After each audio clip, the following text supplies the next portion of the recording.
Anthony Edwards and the Minnesota Timberwolves are going back to the Western Conference Finals. So you know we are going to talk all about this. Jimmy Butler, Draymond Green, and unfortunately Steph Curry are on their way to CANCUN. So we're going to talk about what that means for the Warriors. Also, a certain Finals MVP from last year, right? Mm-hmm. Yeah, Jaylen Brown from last year. He, is showing that this might not have been a fluke. And he told the Knicks, just let us get one win. And they did. So we'll see what this could mean for Game 6 tomorrow night in New York. Also, fellas, I want to know you guys' opinion on what a first-time champion could look like and who that means the most for. But in the meantime, Penn, this guy right here, Anthony Edwards, seems to be. I hate this meme. I guess what they say is he's just collecting names and adding them to his resume. Why do you hate it? I think that, as you say, Penn noted, it's a team sport. Number one, I think that also too. In some of those closeout games, he also didn't play his best basketball, but. I mean, I think that it obviously fits for some of the narrative stuff. But shout out Steph Curry. Took down Steph Curry. Shout out. Yeah, I seen Kendrick Perkins tweet. Very funny. But what he said? The Ant-Man has Steph Curry on his resume. To the point of it, 13 minutes in the series. Really quickly, Pim, before you go. How many? 13 minutes. I'm just wondering one thing, and who was the best player in this series? In this 5-game series, in your estimation, Julius Randle. I just want to make sure that I wasn't losing my mind. Yeah. I just want to make sure that I wasn't bugging out. I also feel the same. Yeah, Julius Randle. I think that the Wolves had arguably 4 of the 6 best players in the series. It's not just because Julius Randle played well. It's what he played well against Draymond Green. Mm-hmm. That's the big part of this. Yes. Swipa, to your point about it being a team sport, I agree with that completely. But you take on the personality of your best player. You take on the personality of your leader. Okay, there, buddy. Okay. Anthony Edwards is the guy that sets the marching orders for this team. I agree. They play with his verve. They play with his energy. And as he goes, they go. So I'll hand him a lot of credit for stopping those legends. That's first team All-NBA. First team All-NBA Anthony Edwards, by the way, which maybe we'll know tonight. He should be. For some reason, all NBA teams drop tonight. I'm not gonna lie to you. This is the longest I've ever seen it. And Chill, maybe you can remember something differently. I've never seen we're going conference finals and the MVPs being announced. At least in my memory bank. It doesn't need to be announced. We know who won it like a month ago. We actually you keep saying that. The announcement is just a technicality. Sure. But I'm saying all NBAs and all that. This is quite the time. The last I remember. David Robinson won it in 95, and he got it in the Western Finals. That's when they gave it to him in 95. In the Western Derrick Rose got it in the second round. Somebody else got it late like that. It was we didn't get it till the conference finals. Sure James got it late. When? In 09. James got it late too. Before the Magic series or in the Magic series? Yeah. It was right around that time. I mean, the NBA kind of screwed up here because giving it to Shea prior to the series or right as the series started would have added a new wrinkle to the storyline. That would have been really cool. Okay, but what if it goes to Game 7? If they award it before Game 7 or after Game 7. That would be stupid. That's just a distraction. But this is the thing. That means that there are NBA scriptwriters.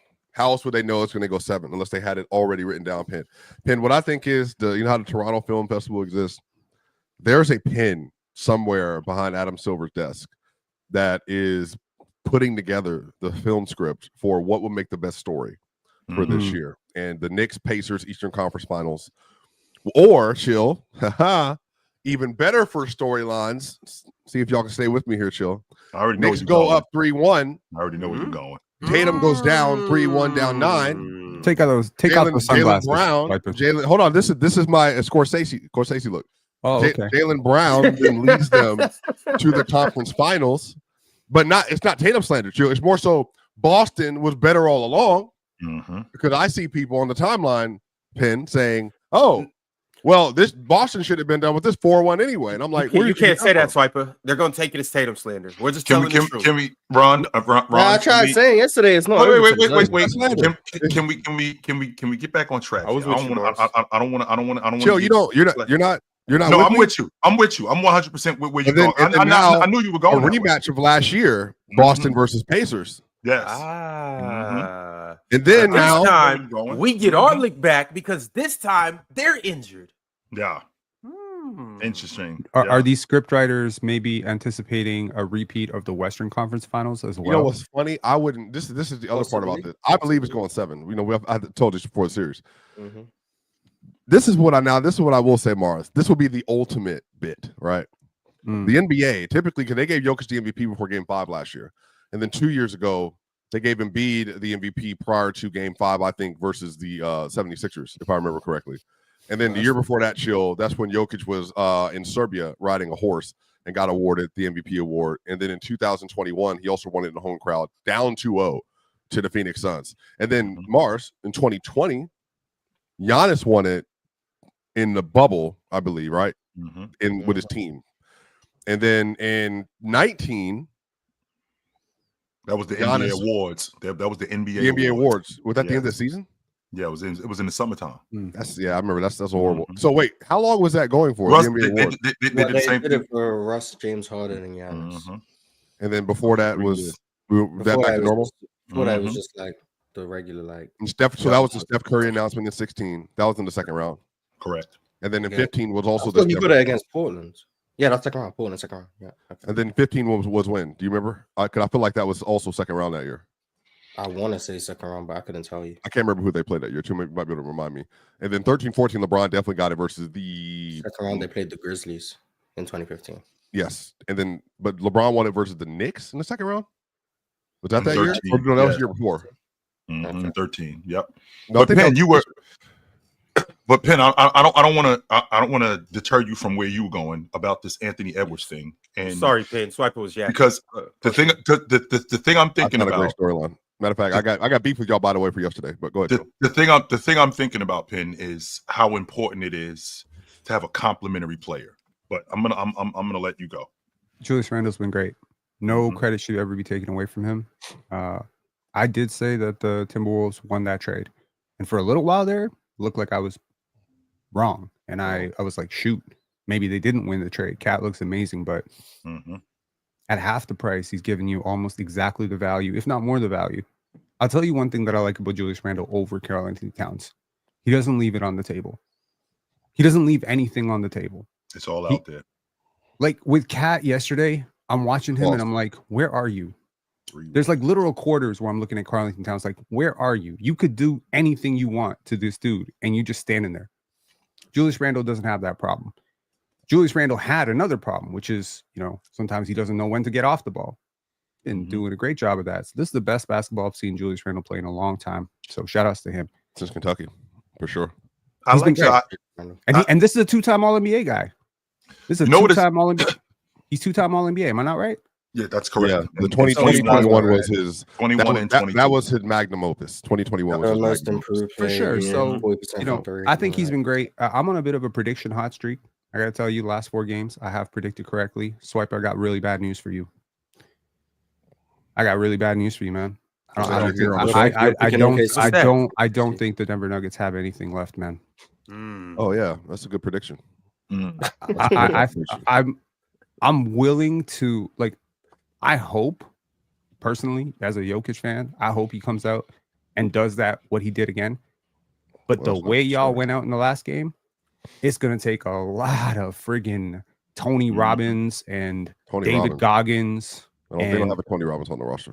Well, I'm telling you, David Adelman gonna be looking up the script. He's gonna be like, this is a game of inches, yo. He's gonna go he's gonna be cycling through movies. He's gonna go 14 in the tonight fourth quarter. we fight. He's gonna be he's gonna bring Denzel in for the Remember the Titans speech. He's gonna have to do something because that was a demoralizing ass loss.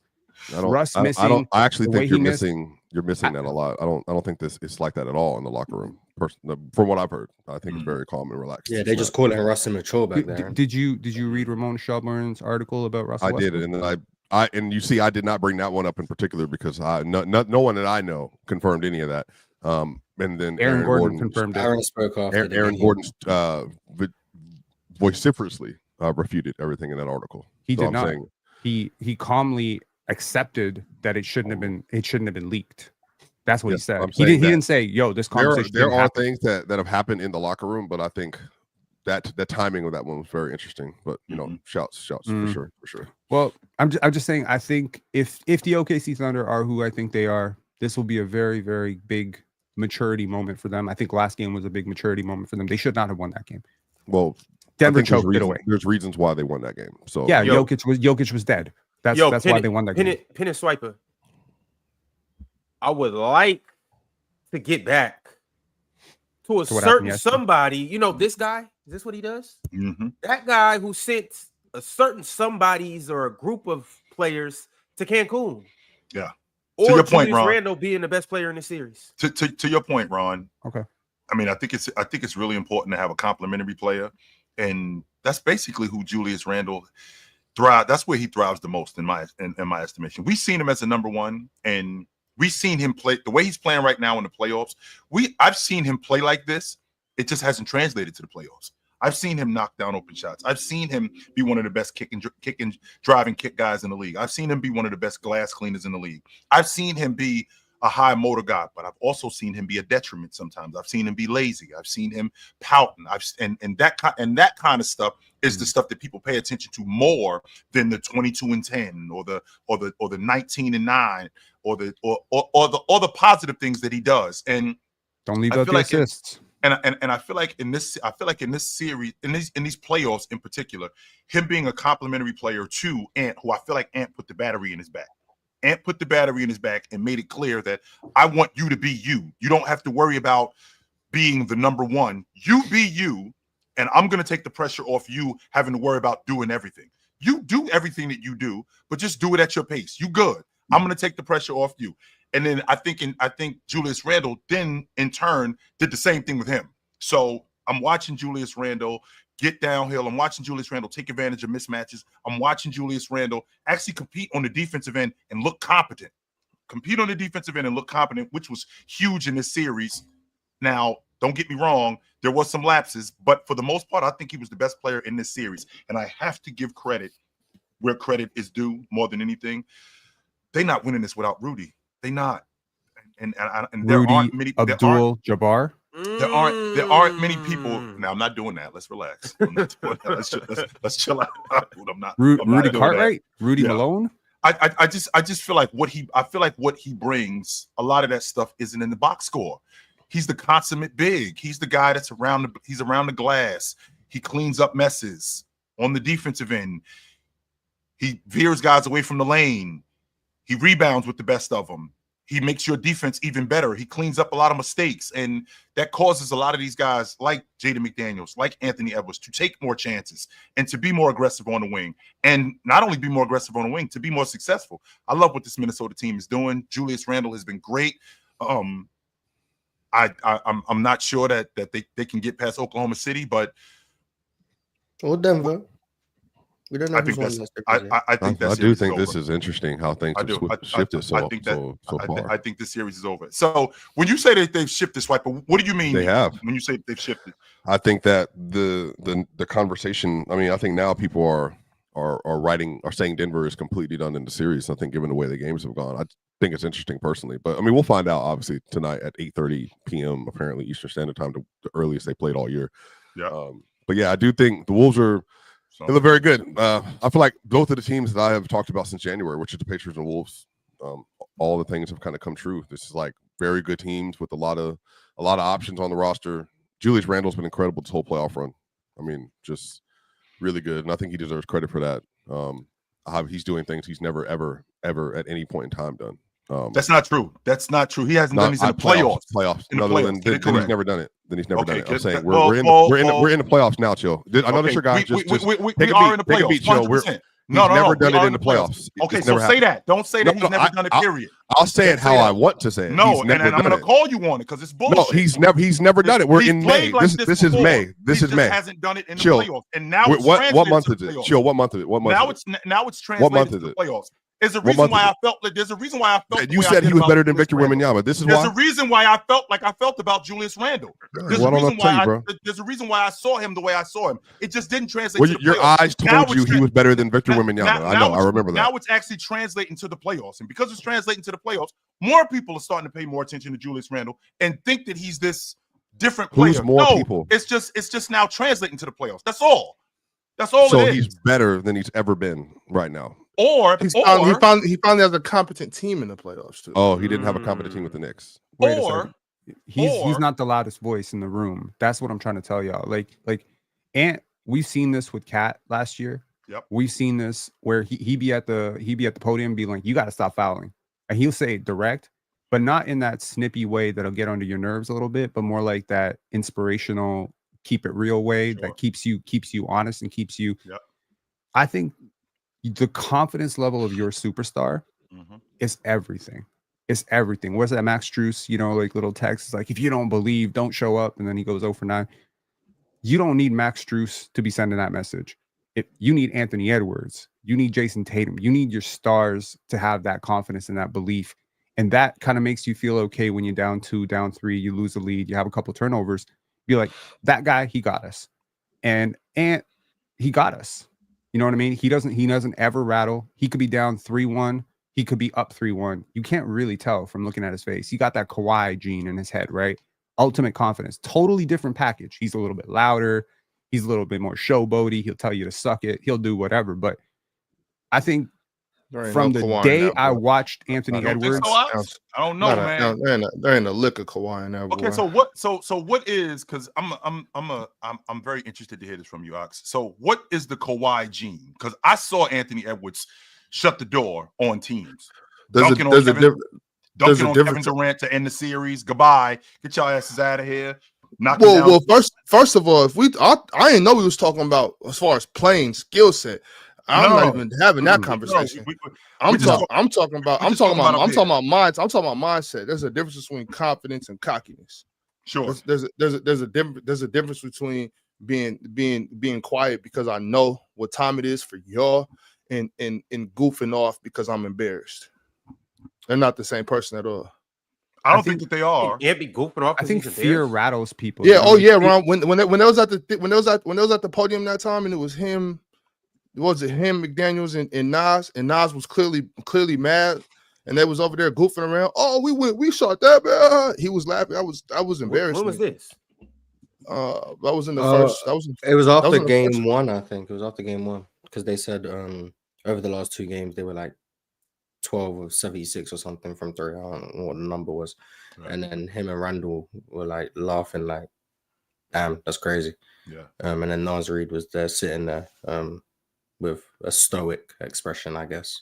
Sure. That's what. So what do you want him to do? You want him to cry at the podium? You want me to be like, no, I don't. I'm so sorry, y'all. I don't care what he does. That's what makes him great, though. He doesn't care. That's the one point, though. I think him being a great basketball player is what makes him great. But anyways, go ahead, Pin. I don't even need to get into all that. Like I heard you say Kawhi and him, and I don't see the difference. I don't see the similarities. But go ahead. Me neither. I think completely different people. I'm not comparing them as people or personalities. What I'm saying is that most people, when they miss 3-4 shots, there's like an adjustment that goes in your head of like, maybe I should stop shooting.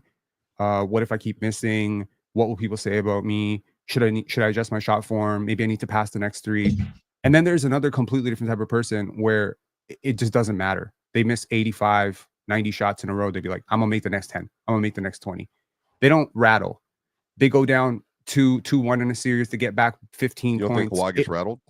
No, I don't think Kawhi rattles. I think Kawhi clearly gets rattled when he gets on with playmaking. Like I think that happens all the time. I think he gets confused because he doesn't process the court very well. I don't think he gets rattled. Wouldn't that be rattled?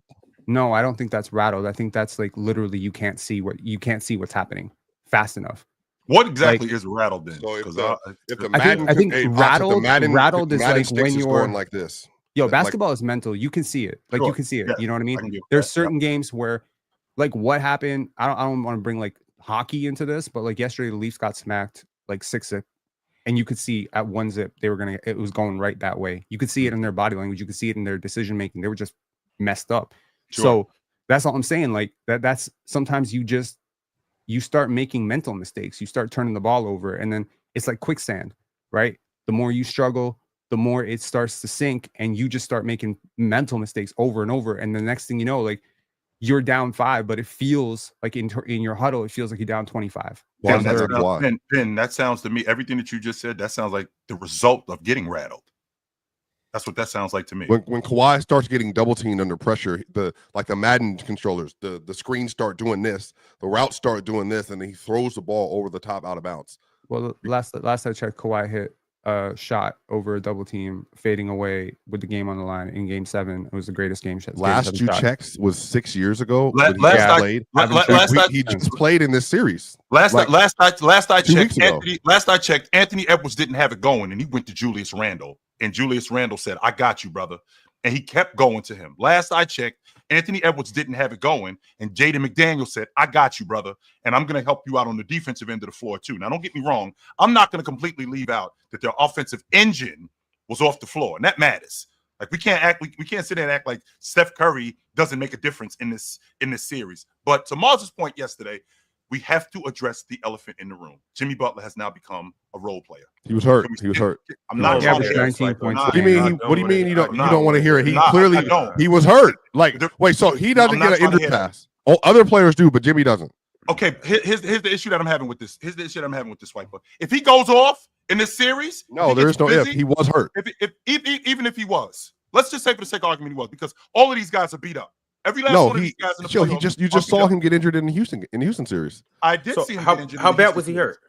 We're not Jimmy. Clearly, he was very hurt. Right. He didn't look 100%. That's all. This is the back injury when he fell. Yeah, his tailbone. He's moving totally different. Yes, yeah, he doesn't look fluid. I'll say that. But if he is hurt, and if that is the case, which I don't know, but if that is the case, I'll shoot him some bail. Everybody saw him fall though, and like he missed time because of it. Like I guess that's what I'm confused about. Here's my issue, and this is my issue, because Swipa's giving me the hurt logic. Okay, I could get with the hurt logic. Sure, you want to sell me that, but Jimmy Butler in a complimentary role, which he's in right now with the Golden State Warriors, what is he doing? Even if he's hurt, when he was in Chicago, this is what he was doing in a complimentary role. When he was playing in Philly in a complimentary role, this is what he was doing. And now he's in Golden State, and you're telling me that he's hurt. Even if he is hurt, he's still doing what he does in a complimentary role, because that's what he is. Now, what that means is that when you move from being a number 1 to a number 2, and then you have to move back to a number 1, it's completely different. Buckets is a complimentary player trying to be a number. We've seen him as a number 1. We 100% seen that. Now moving him into the complimentary role on this Golden State team with Draymond, with Steph Curry, and then asking him to go back to being Miami Heat Jimmy Butler. I just think that that's unfair, because that's not who he is anymore. It's not. Well, he was Miami Heat Jimmy Butler like 6 months ago though. He was Miami Heat. I don't think he was.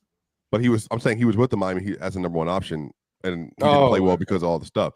But I'm saying that literally, like, I think the injury clearly was hampering him. Like, for me, that's not even why they lost. Their roster stinks. Like they have a bunch of playoff team in that series. Like, let's be clear. Let's be clear about that. Pods had a good game. That's about it. Like there was nothing else on the roster to show up for yesterday to speak of. Like they got decimated. Like the Wolves were just a much better basketball team. But that was going into the series. I think they were a better basketball team. The saving grace for them is like the Steph Curry experience and the non-Steph Curry experiment. Like they were going to lose with Steph, even for me. I had them in 6. But without Steph, they don't have an identity. They don't have any of that. Nothing. Like the first game they lost, remember they lost because they made 7 threes out of 44. Is that what it was? Yeah. Something like, to that effect. Yeah. It should have been a sweep. Let's just be honest. It should have been a sweep. The Wolves dropped game 1. They lost game 1. It's like they just couldn't make a shot. Pods played great, but it's worth noting he didn't show up for the rest of the series.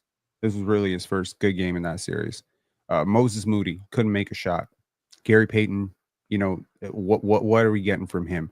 Kuminga comes off the bench after not playing for a while. He puts up some buckets, but does it work with Curry? Is he on the move? He's probably done in Golden State, so he's probably moving on. They got a lot of questions to answer. I think the number one thing that they need is a lead ball handler off the bench, and they need to sustain non-Steph Curry minutes because I think they had like a 92 offensive rating without him. It was ridiculous. They were really bad. And like with him, it was like plus 20 up from there. Do they lose that game if Curry's available? Because even though Anthony Edwards went for 27 in the second half of game 4, I'm not sure if they lose that game if Curry's available, because I don't think that game. I think he affects that game in a different way than what it was. I mean, they were down 5, either down 5 or down 3 at the half, and Anthony Edwards is not playing well. Julius Randle is playing really well. I think Rudy is giving you really productive minutes, but I think Steph Curry's effect, I think he takes the air out of everything that they're doing if he was available with those timely long balls.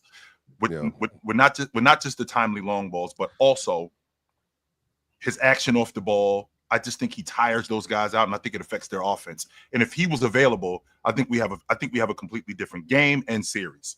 It's a completely different team without him. They have nothing. They have an 83 offensive rating without him, a 114 with Penn. Yikes! What did I say? 82? They're not. Did I say 92? Yeah. Oh my God! There's a difference between a good team and a competent team. Are you saying that they're not even competent without him? No. I mean, they're not a competent team without Jimmy Butler, to be honest. But they're not a competent team without either one of them. Like, we saw this team was below 500 before they got Jimmy. Now imagine that same team, you have Jimmy, you don't have Steph. Like this, they couldn't score. Now some of that I think is Rudy Gobert at the rim. Some of that I think is that the Timberwolves have a lot of good defenders. The other part of that is no one on the team can score besides Kuminga and Podziemski last night, but Kuminga. No one could score. And that includes Jimmy Butler. No one could score. Was that an effect? Now, let me ask you this, Miles. Was that an effect because of Minnesota's defense, or just Golden State doesn't have anybody? They don't have anyone. Score? It's both. The Timberwolves play good defense against the personnel Golden State have. The personnel Golden State have aren't exactly difficult to defend. I think the Wolves have played versus the 2 worst offenses in the playoffs so far, in the West at least. And I mean, that's not true. I think Houston is relative to the Western Conference. I said so. I think Houston. We're worse than the Lakers' offense. Absolutely. That's what I said. I said worse. The Timberwolves played against the worst. The Timberwolves played the worst. The Timberwolves played against the Lakers. The 2 worst offenses. Yeah, they played against the Lakers and the Warriors. Oh, I'm tripping. No, my bad. I think Houston. My bad. Houston and Golden State. I think those are the 2 worst, and they played one of them. So I think Golden State even. What? With that being said, though, and obviously we couldn't like forecast a Steph Curry injury, but I'm like, God damn.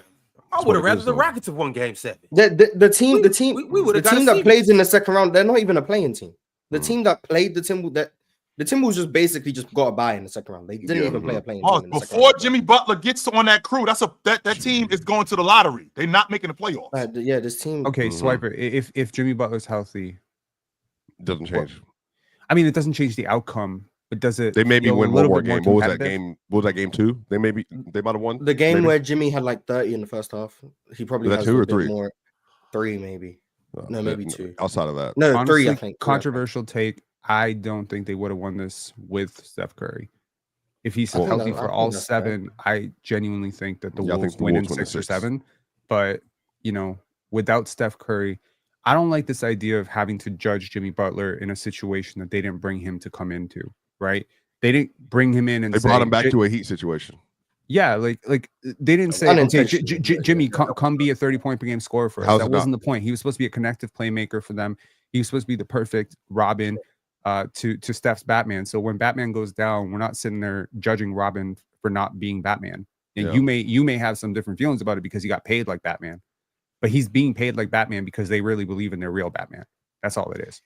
Yes, but that wasn't the plan. The plan was for him. Oh, yeah, I agree. The plan was 100% him to be a complement to Steph Curry, to be a secondary scorer, and Steph be the guy. And the plan was not for Steph to not be out of the lineup, and then him now moving to the role that he had when he was in Miami. No, that wasn't the plan. I know, but it turned into that. That's what I'm saying. Yes. It turned into but I mean, he gets. I'm sorry. Y'all talk about Jimmy Butler like he's just supposed to be some elite role player. The man is getting paid $6 million. That's what he is supposed to be. No, that's not what I don't think that's what they got him to be. Like what they got him to be and what he's supposed to be are 2 different things. What he's supposed to be is what he is. What you think they got him to be? Oh, me? Both of you, Miles. What do you think they got? I got think him he to was be supposed to Jimmy be Butler, a elite role player. legit second option. He's the fact that He's As a not. scorer He or averaged as a 19 player? a game. What do you want him to do? He was hurt and he averaged 19 a game. He wasn't super efficient. He was a good playmaker at times. He was in a dog shit offense. I'm not hearing this. He was hurt, like Bell, because there were games in the regular season when he got over there in Golden State to where he was still not being aggressive. I think, to me, even with Steph Curry in or out the lineup, the Warriors are a better team if Jimmy Butler was an aggressive offensive player. When has he been an aggressive Jalen scorer, Green though? done ruined y'all minds. We haven't seen that And since in 23. the regular season, no, was it the regular season or the? I don't know. Empty the clip mentality. I don't know. What He didn't empty the clip. Jalen Green was shot like 12 times a game. Jalen Green was taking like 8 shots. You're just trying to blame Jalen Green for something. He ain't even empty the clip. So Jimmy, no. Are you So still in Rockets Jimmy FC, Butler Mars? was Jalen Green then. That's what I it just was. don't understand how Jalen Green is catching strays and he's been out the playoffs for 2 weeks. Jalen Why he Butler. catching strays? Jalen Well, Butler. damn. Nah, but But like, no, isn't there a play-in game? There was a play-in game or something. I think the Warriors had to win, and like Against I Memphis think when he had both no of them play, had like 30 or something like that. right? I think Jimmy that's played what 5 on role player buckets. Like that's what I'm trying that's to what. tell you. But I'm saying I think that's what Golden State was like anticipating. Now, of course, Steph went down, He's still a role but player. I don't think they were expecting Jimmy Butler to shoot 9 times in a game.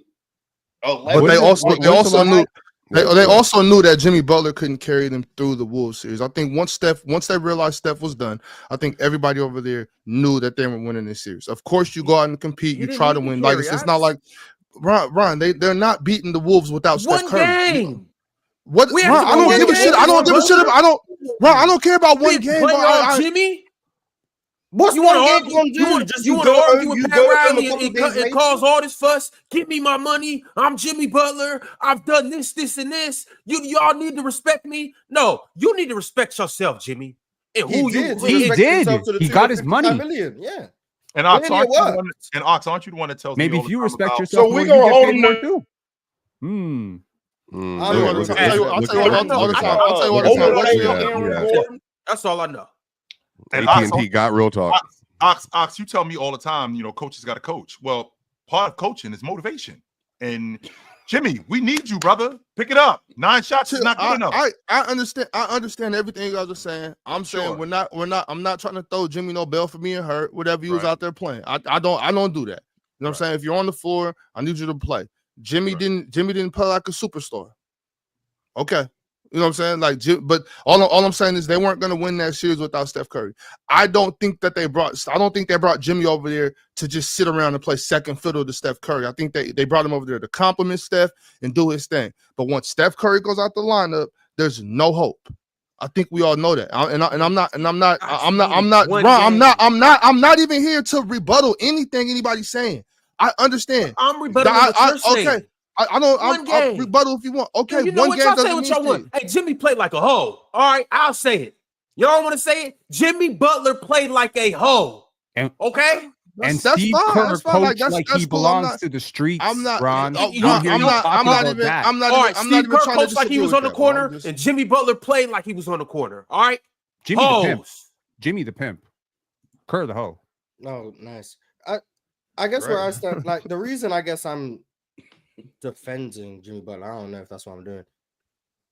I didn't expect much from him in the first place. So it's like everyone else is like, Jimmy needs to do this, and this. I didn't think Jimmy was going to do this, and this anyway. So it's like, I'm not surprised. I'm not disappointed by Jimmy Butler. Because when they got him, I didn't think he was going to be this crazy scorer. And then when Steph goes down, I definitely didn't think he was going to be this crazy scorer. Because that's where I stood on Jimmy Butler when they acquired him. I thought he was great to complement Steph Curry, and I think he was great in that role. I think we saw it. The Warriors season turnarounds, they were amazing. Jimmy and Steph together, their record was fantastic. And then I'm watching Jimmy. I'm like, I like all the things he does. He's a great basketball player. He cuts well. He plays within the flow of the offense. Really, he's smart, great defensively, all of those things. But then anyone who tried to tell me that he was just going to activate playoff mode, I didn't subscribe to that belief. That's where the issue is. So because I didn't subscribe to that belief, I'm not now then killing him for not completing what other people thought he was going to do. I didn't hold him to that standard because I didn't expect him to do that in the first place. So that's why I'm not disappointed in Jimmy Butler, because I didn't think he was going to do that. Disappointment comes from expectation. If I didn't expect it in the first place, why would I be disappointed that I didn't get it? That's where I stand on it. That's not me defending Jimmy Butler's performance. It's that I didn't expect what you guys expected. Well, So I'm not. I'm not giving him bail. I'm the one that was up here saying Pat Riley bet not get that man that money. You know what I'm saying? Yeah, you did. I was the one on Pat Riley's side this whole time. You know what I'm saying? Like this isn't news to me. I'm okay, Swiper. I'm a huge Jimmy Butler fan.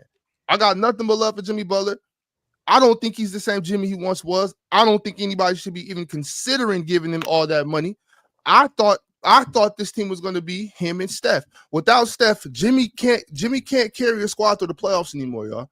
So I'm not giving him bail. I'm just saying, to Mars's point, let's not be naive. The playoff Jimmy with no, you know what I'm saying, with no help, all due respect to all the other professional basketball players on the team, you know what I'm saying? It wasn't happening, especially not against the Wolves, y'all. Especially not against the Wolves. I'm not. Now, I disagree with y'all though.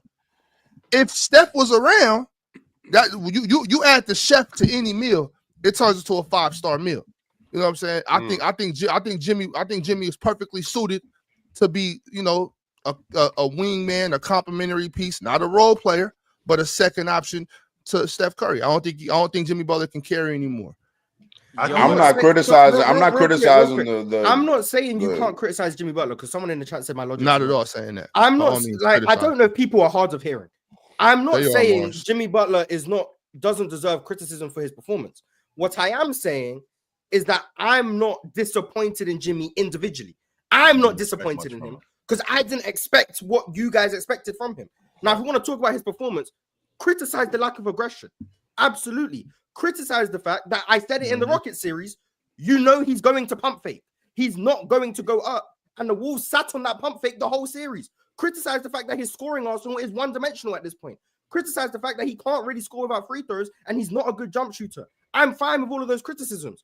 What I am saying is I'm not expecting him to score 30 points per game. Which would explain. So the fact that he didn't isn't the reason I would criticize him. I would criticize the flaws within his game, which are things that I've said for a while. Like, but I want to be clear because I don't know. Me and Ron seem like we're on the same side of this issue. I'm not criticizing Jimmy Butler because he didn't go out there and score 30 points.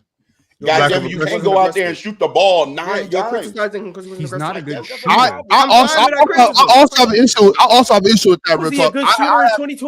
I have a big issue with that. Real talk. I think Jimmy Butler definitely should have shot more shots. You know what I'm saying? That's all I would say. That Ron, you don't have to be a knockdown shooter to be a good scorer, and Jimmy Butler is a bucket getter. Okay, what I'm saying. And that's part of his arsenal, right? That's part of his arsenal being able. That's part of his arsenal. So how has he scored before?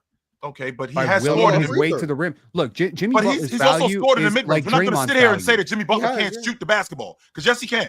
Jimmy Butler's got a damn good mid-range game. Yes, he does.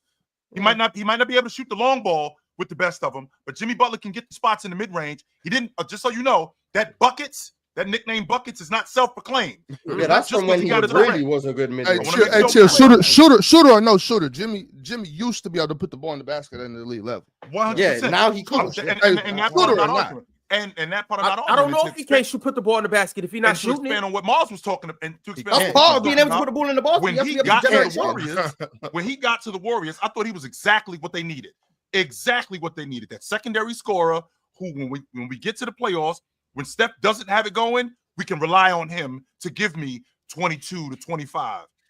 And maybe I can get a 35 game out of him on an occasion. But for the most part, I'm gonna get a solid 22 to 25, and Curry is my guy. What wasn't part of the plan was Curry now going down, and now Buckets has to move into that role of being Curry. And when I say being Curry, I mean being Curry as the man. And now we're asking him to turn the clock back to 2023 to 2022. That Jimmy Butler, he's not that Jimmy Butler anymore. That's not who he is. You ain't having no faith in Jimmy though. Chill, you ain't have no faith in Jimmy. Zero faith. Run on real talk. Do you guys think Jimmy Butler is still what he was a couple years ago? No, I don't. Now I don't. So now I have a question though. But you did though, real talk. What is Golden State doing? Hold on, real talk. They're trying to put a championship unit around Steph, Draymond, and Jimmy. That's what they're trying to do. You real talk? Are you saying what were they doing this year, or what are they doing in the future? I'm saying in general because to pay Jimmy Butler $60 million a year. Okay, so where are they in the tax The apron. luxury tax. I will check where they're projected to be next year based on the roster they have. Bear with me. They're an apron team. I know that. I just want to know if they're second apron or first. So how much better can they even? Steph and Jimmy are both going to be improve top around the mark? 5 paid players in the NBA. I'm pretty sure. In the NBA, right? Yeah. Jimmy Butler. They're projected to have 100. They have 170 170 million next year. on the books for next year. Pat Riley ain't no dummy. Pat Riley. So is not they're a going to be dummy. they're going to be a second apron team. Like Yeah, they Over are there, 111 million they're over? 111 million dollars in the hole next year. yeah, it's not Right. So they're this is the team. And if Jimmy Butler is No, this is not the team. I mean, Kuminga's going to be yeah. gone. They're probably Yeah. going to trades, But it'll be a sign and Gary trade. Payton's gonna be gone He's not too. just going to be gone. It's going to be a sign and trade. Yeah. And more than That's what they likely, get. they'll be able to recoup a player that fits better onto their new timeline. Like they kind of put this together on the fly. And just because it worked really well That's true. for like 35, 36 games, doesn't mean that Steph and Jimmy don't need a training camp together. I'll tell you what Jimmy's superpower is. I think, and this might be controversial, as a lot of things I say are pretty controversial, I think he might be one of the 5 smartest players in the league. He's insanely smart. He processes the court extremely well. That thing that you said about Kawhi getting, bugged by double teams, Jimmy does not get bugged by double teams. He's not some alpha scorer. He's not some twitchy 24-year-old.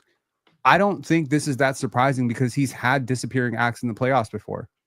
He's had a terrible series before where his team got bumped and swept. I think it was 21-22 where he averaged like 17 points. 21. He's had like Milwaukee. portions of his career which were completely role player. And he's also had major rising moments in huge times. So look, I want stability around Steph Curry. I want to give Steph Curry a chance. Obviously, the Warriors prioritized that when they parted with all the players to get Jimmy Butler. They just wanted to give their golden boy a chance at another championship. I think Jimmy does that for you. And they're willing to eat the tax bill for it. So it's not my problem. It's not your problem. We're not paying that bill. So I don't get why we always I don't get why we always come down to the $60 million. They don't have a chance to win a championship. Real talk. They I don't don't have get why We didn't have them. We didn't have them winning the championship anyway. Yeah, why do we? The whole point of this trade was to give the I'm Warriors. The whole point of the trade was to give the Warriors a chance, not to make them immediate like the money is like We have to the talk money about is the money. kind of irrelevant, Chill, because what I'll tell you is the money is dependent on the context of the team. Okay, $50 million for a certain player may not make sense for Miami, but that same player, it makes sense because Miami don't have Curry, right? Miami doesn't have a title window. Miami wanted to go younger, so they didn't see the value in Jimmy Butler, right? It's like all those years ago when the Warriors were looking to max out their window. I think they paid $80 million in tax bill to get Kelly Oubre. I think that was the number. It was like $80 million. So when you do the tax conversion, so yeah, sure, it didn't work out, but to them it was like, yo, another ring. We want ownership groups to care about winning. We do, don't we? We want them to spend. And this luxury tax thing, it disincentivizes teams to spend. But they saw a window with Jimmy, maybe 2 years, where they thought this is a great complementary piece to Steph and Draymond.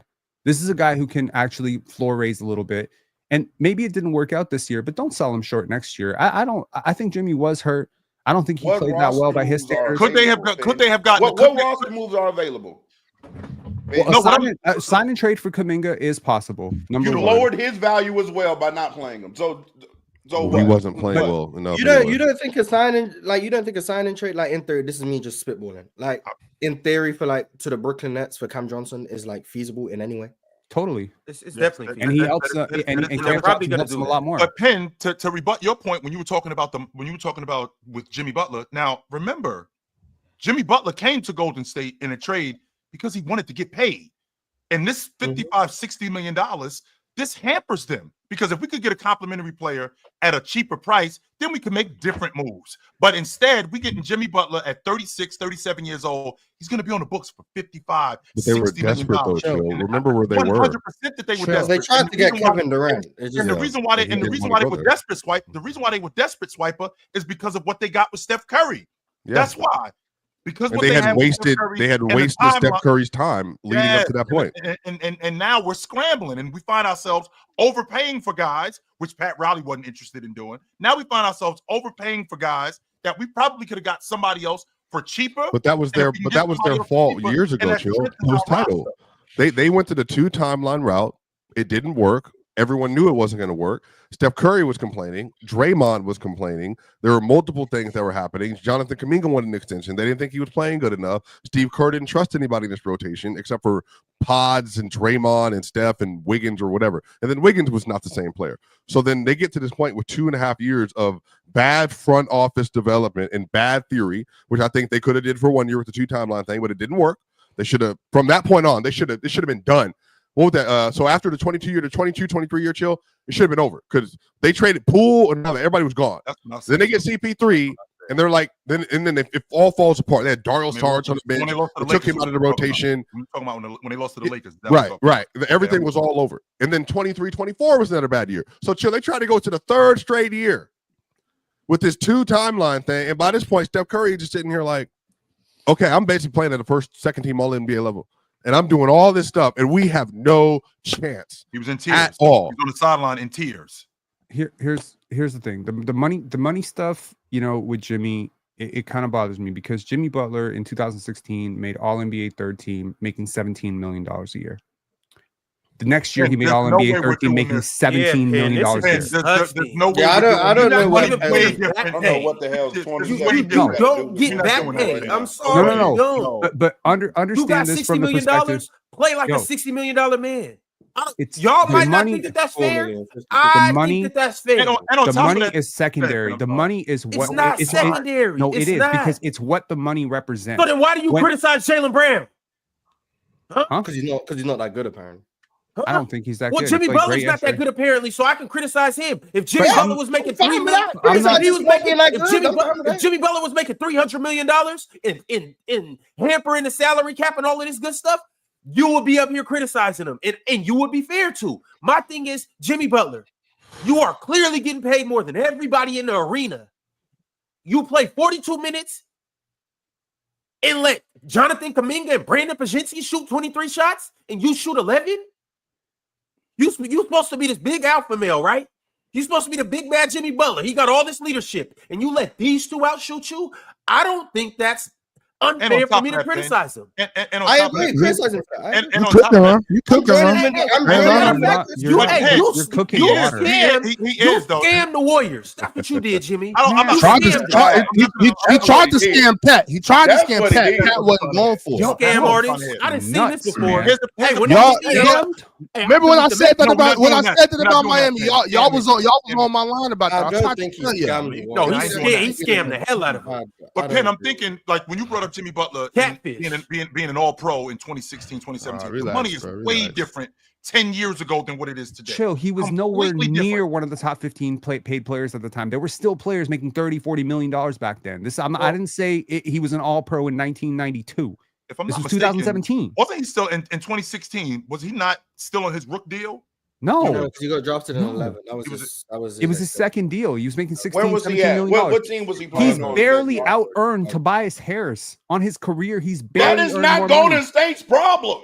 What are you saying? What I'm saying is, y'all didn't want them to make up for old shit. No. Yeah, but it'd be one Jimmy, thing. you was underpaid in Chicago, so let's overpay you. That's what I'm saying. Like, what does that mean? In a league, I'm trying to make sure. It'd be one thing if he was in Golden State. $50+ million. It'd be one thing if he was in Golden State and we're sitting here. And he played well, and they owed him that money, and he gave him all of that overproduction for that low price. He wasn't in Golden State. He was on other teams. Those old contracts have nothing to do with Golden State. They shouldn't pay if he's going to make $60 million. He needs to produce like a $60 million player. It's really that technically, simple. to be fair, or real talk, because I know you're a little casual about this, he did. Because somebody else made $60 million and underproduced. You going up here dressed like Bradley Bill. Bradley Bill. He looked like Bradley Bill last night. Yeah, I played Bradley Bill. Not last night he didn't. I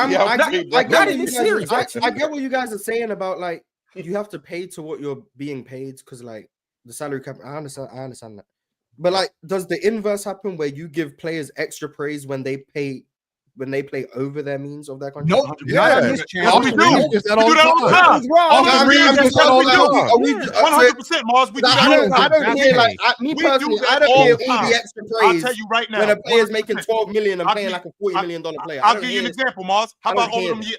Mars, how about all of them years when Tim Duncan was taking less money in San Antonio? No, and you they get was winning? credit for And taking Tim less Duncan- money. That's not what 100%. I'm saying. That's not what I'm saying. I'm not saying you get credit for taking a sacrifice and taking less money. What I'm saying is, if the same way players get killed for being overpaid, Tobias Harris, Jimmy Butler, and they're not performing to what their contract is saying, do we give that same level of criticism inversely in praise to players who are getting underpaid? 100%. Austin Reeves. Yeah, we Austin literally do Reeves this. is the perfect Yeah, example. Lakers fans are saying that he's in. Remember, hold on, chill. Remember, we did this whole segment on who.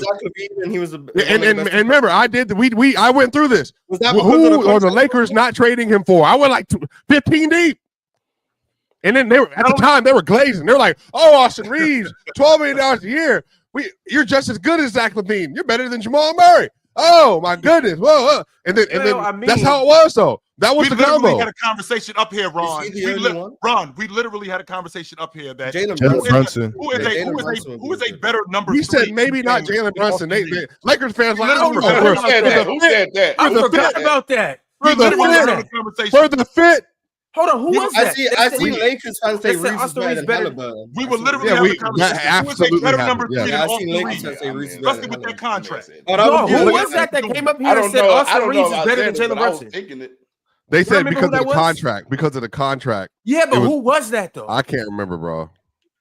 Chat, y'all gotta remember who said that. I'm That certain Austin about Reeves was better than Jalen. That they would rather have Austin Reeves over Jalen Brunson. Yeah, I The didn't say reason that. I'm saying it because I remember the Lakers in the playoffs 3 weeks ago before they Yeah. got sent to CANCUN. Austin Reeves, Mr. $12 million man, was getting killed for not playing well. Yes, he was. Yeah. He's Yeah. making That was $12 you? million. Why, if this is the case, did Austin Reeves not play like a $12 million player in the playoffs? He played better. No, than he $12 played million worse. player. But I'm saying, So why was he but they- getting criticism? no. Whoa. He no. Austin Because Reeves when played like a $12 million because he got player. no, he got overrated by a large amount. Like he's playing like all NBA level. Look at the numbers: 21-5-5 and 54-90. That was happening when that little fake run the Lakers went on in February, where they were like, "Oh, this is the top 2 defense in the league, top 3." Chill, you were there, you saw it. Top 3 defense in the league. They wait, Mars, what was it? They're 13-2 versus teams over 500 over this stretch. Reeves was in them talks, and then the playoffs happened, and then he went against an athlete. Did Austin Reeves play like a $12 million player in the playoffs? Did Joel No, Embiid yeah. play like Nah. a $51 million player this year? Did Bradley Beal play like a Joel $51 million player? Embiid might be the most criticized player in the NBA. Okay, is Jalen Brown playing like a $49 million player apart from last night? Is Karl-Anthony Towns playing like a $49 million player? Devin Booker is home. Did he play like a $49 million player? Did Paul George play like a $49 million player? No. We can get to that Jalen Brown talk. Here's the crazy thing. Here's the crazy thing. Booker Y'all did. We can 100% Jimmy get into that Jalen Brown talk. But he made $49 million this past year. Who? Jimmy Butler did not make $60 million this year. He made 49. You're criticizing him for a contract that hasn't even kicked in yet. He hasn't didn't received play like a dime of that $49 contract. million Gonna be player. a year okay? older. Just imagine how much worse he's gonna get. Turned around Maybe he has a the bounce Warriors back. season. Maybe he has a bounce They were back. 28-8 with him. He will if They Steph's made hurt. the If playoffs. Steph is They healthy, were great. To the playoffs. They were great. Yeah, they were great. Yeah, shots. Well, I mean, Why- when you why look is at the that- players who okay, make so north why of wasn't 40 million, everyone so I implore you to ask yourself which of these players played better than Jimmy Butler this past year. Did DeMontis Sabonis do Yes. anything for his? Yes. Okay, Yes, cool. he did. Yes, he did. Pascal Siakam, is he better than Yes, Jimmy he Butler? played better. Yes, he played They're better. in, they're in the East. They're in the Eastern But Conference he Finals. And clearly Pascal, played he did better. his job. Yes. Complete. wait. Hold on. Pascal better than Jimmy Rewind, Butler. apparently? rewind. Okay, Lord help us. Pascal Wait, why do Siakam you might like be in- Fred VanVleet and hate Pascal? Go ahead, Joe. Go ahead, Joe. I don't hate anybody. What are you Pascal Siakam- doing? I'm just being real. Pascal probably had an Pascal NBA season this year. What are you Pascal yapping Siakam about? may make the All-Pro Pascal team is this not year. asked to lead an offense. If Pascal Siakam is your best player, I don't Neither think is he's Jimmy getting Butler. around. Neither is Jimmy Butler. What does that We're mean? criticizing him for. We're criticizing him for out of context. One of But the with main Pascal reasons why Siakam, he got deep team. He got a good coach. He's in an Eastern Conference. And he's And an that important offense part of that that they- team. and that offense- Yo, He's Swiper, probably the be best honest scorer on with that yourself. team. If you watch Pascal Siakam, if you know Pascal Siakam, you watch this game. I trust that you have decent knowledge on who Pascal is. If you Sure. watch Pascal Siakam against the Timberwolves and he's their best, I don't know. I don't know. He's the but number I'm not. one But option. that's not what he was asked to do. The way Jimmy did. No, but I'm not comparing the two. I'm He's saying you going asked me 5-1. objectively which one of them had a better regular season. Well, Pascal did by far this year. He was. No, he I think he's going to get multiple All NBA votes this year. That's not even a question. Cool. And then you get in the Jimmy first round. Jimmy missed a lot of time, but Jimmy with the Warriors. That's the was point, great. though. But Jimmy just played worse than him, though. Okay, from January onward. Let me make that argument. From January onward, was Jimmy Butler better than Pascal Siakam No. as a player? Okay, cool. No. Fred VanVleet? No. He wasn't better than Fred? Sure. Get the hell I out of bet here. you. I bet you said. Sure. Well, I thought. Well, I Rudy might remember my Gobert? CP3 take. Rudy Gobert? Rudy Gobert? No, I'm Zach sorry. LaVine? Respect. No, he wasn't. Zach LaVine was great with the Bulls this year. Shout out. He was doing his He job. wasn't better than Zach. Damian Lillard? I mean, Damian no, Lillard was also no, on his no. way to being an All-Pro No. too before he got Paul hurt. George? Damian Carl Lillard Anthony was Oh on his yeah, way. Paul George. better than Obviously, Paul he was George. injured all year. Bradley Yes. Beal? I mean, yeah. Again, Everybody who's not. If you want Better to than talk Brad. about players who make a lot of money, all those players make more money than Jimmy Butler. Yeah, they all got criticized too. or around the Yeah, same Bradley amount. Beal gets criticized every for the last amount one of of money them he is makes. George, Lori marketing? One of the main reasons hey, why we we roast roast Bradley Bradley Beal. Beal. That's Hey, right Lori there. marketing. is Hey, the crazy. reason why we don't Because talk he's got about a them no up here, trade clause Ping, in his contract. He's on the is books because- for $54 million and $57 million. And he's not producing like that. Hey, man. It's one of the Ben main Simmons, reasons we don't roast Bradley Beal because he can't play. Ben Simmons Bradley gets it Beal- too. Ben if Simmons Bradley got Beal- $40 million. If Bradley Beal was on the books in Phoenix for $12 million in Mars, Yeah, he'd be a great contract. We wouldn't be talking about him like this. No, but the fact that he's on the books for $54 million and he's eating up almost a third of the salary cap, 100% he gets roasted. But don't you think it's weird that a contract will determine if a player is better or worse? Like, doesn't that throw you guys off? Well, Fellas, I think in a That team, Bradley Beal will be the exact same player, but because he's making 17 million, well, he's it not matters. viewed as a better player. I do personally. And think I that understand it. I understand it matters for team Yeah. construction. I understand that. Yeah. I'm saying something completely different away from team construction. I'm saying evaluating the individual player. He's still the Do same you not guy. find He's it just weird making that more the money. same exact player Still will the be same guy. evaluated more positively or negatively depending on how much they're being paid and not No. what they Part of actually? the money. The Matrix No, works. because that's the way it How works, is Bradley though. Beal now a better player because he's making? No, it's not 17 better. million? I don't. Well, I don't. I'm not That's doing what it I'm better. saying. I'm talking about evaluating the player. No. You Not get better evaluating value what he's from how limited good roster he to. is. Yeah, I'm saying Jimmy I Butler. know what he's talking about. This happens a lot. If a player is underperforming their contract, Right. their actual ability gets underrated because they're handicapping the team's roster construction, which I think is a problem within itself, and that's a relevant problem. But what I'm saying is, if we're talking about how good an individual player is, how much they're actually making shouldn't be relevant to that conversation. Jimmy Butler making But 49 who's million. doing that right now? I'm genuinely asking. Like, who's doing? Paul like, George is an example of that. I'll use Paul George. 100% he is. Paul George has been crucified religiously this season, and people are saying he's worse than players. He's still very clearly better than because he's very clearly overpaid. Oh, people are Paul emotional George is about that, overpaid. though. Paul George That's is fans, overpaid. though. Wouldn't you? But that's my point. Are we like? Do we not find that weird? Like that's what I'm asking. Do we not find No. that weird? Mars, But Then that's right, saying right it's quick, I disagree. right quick.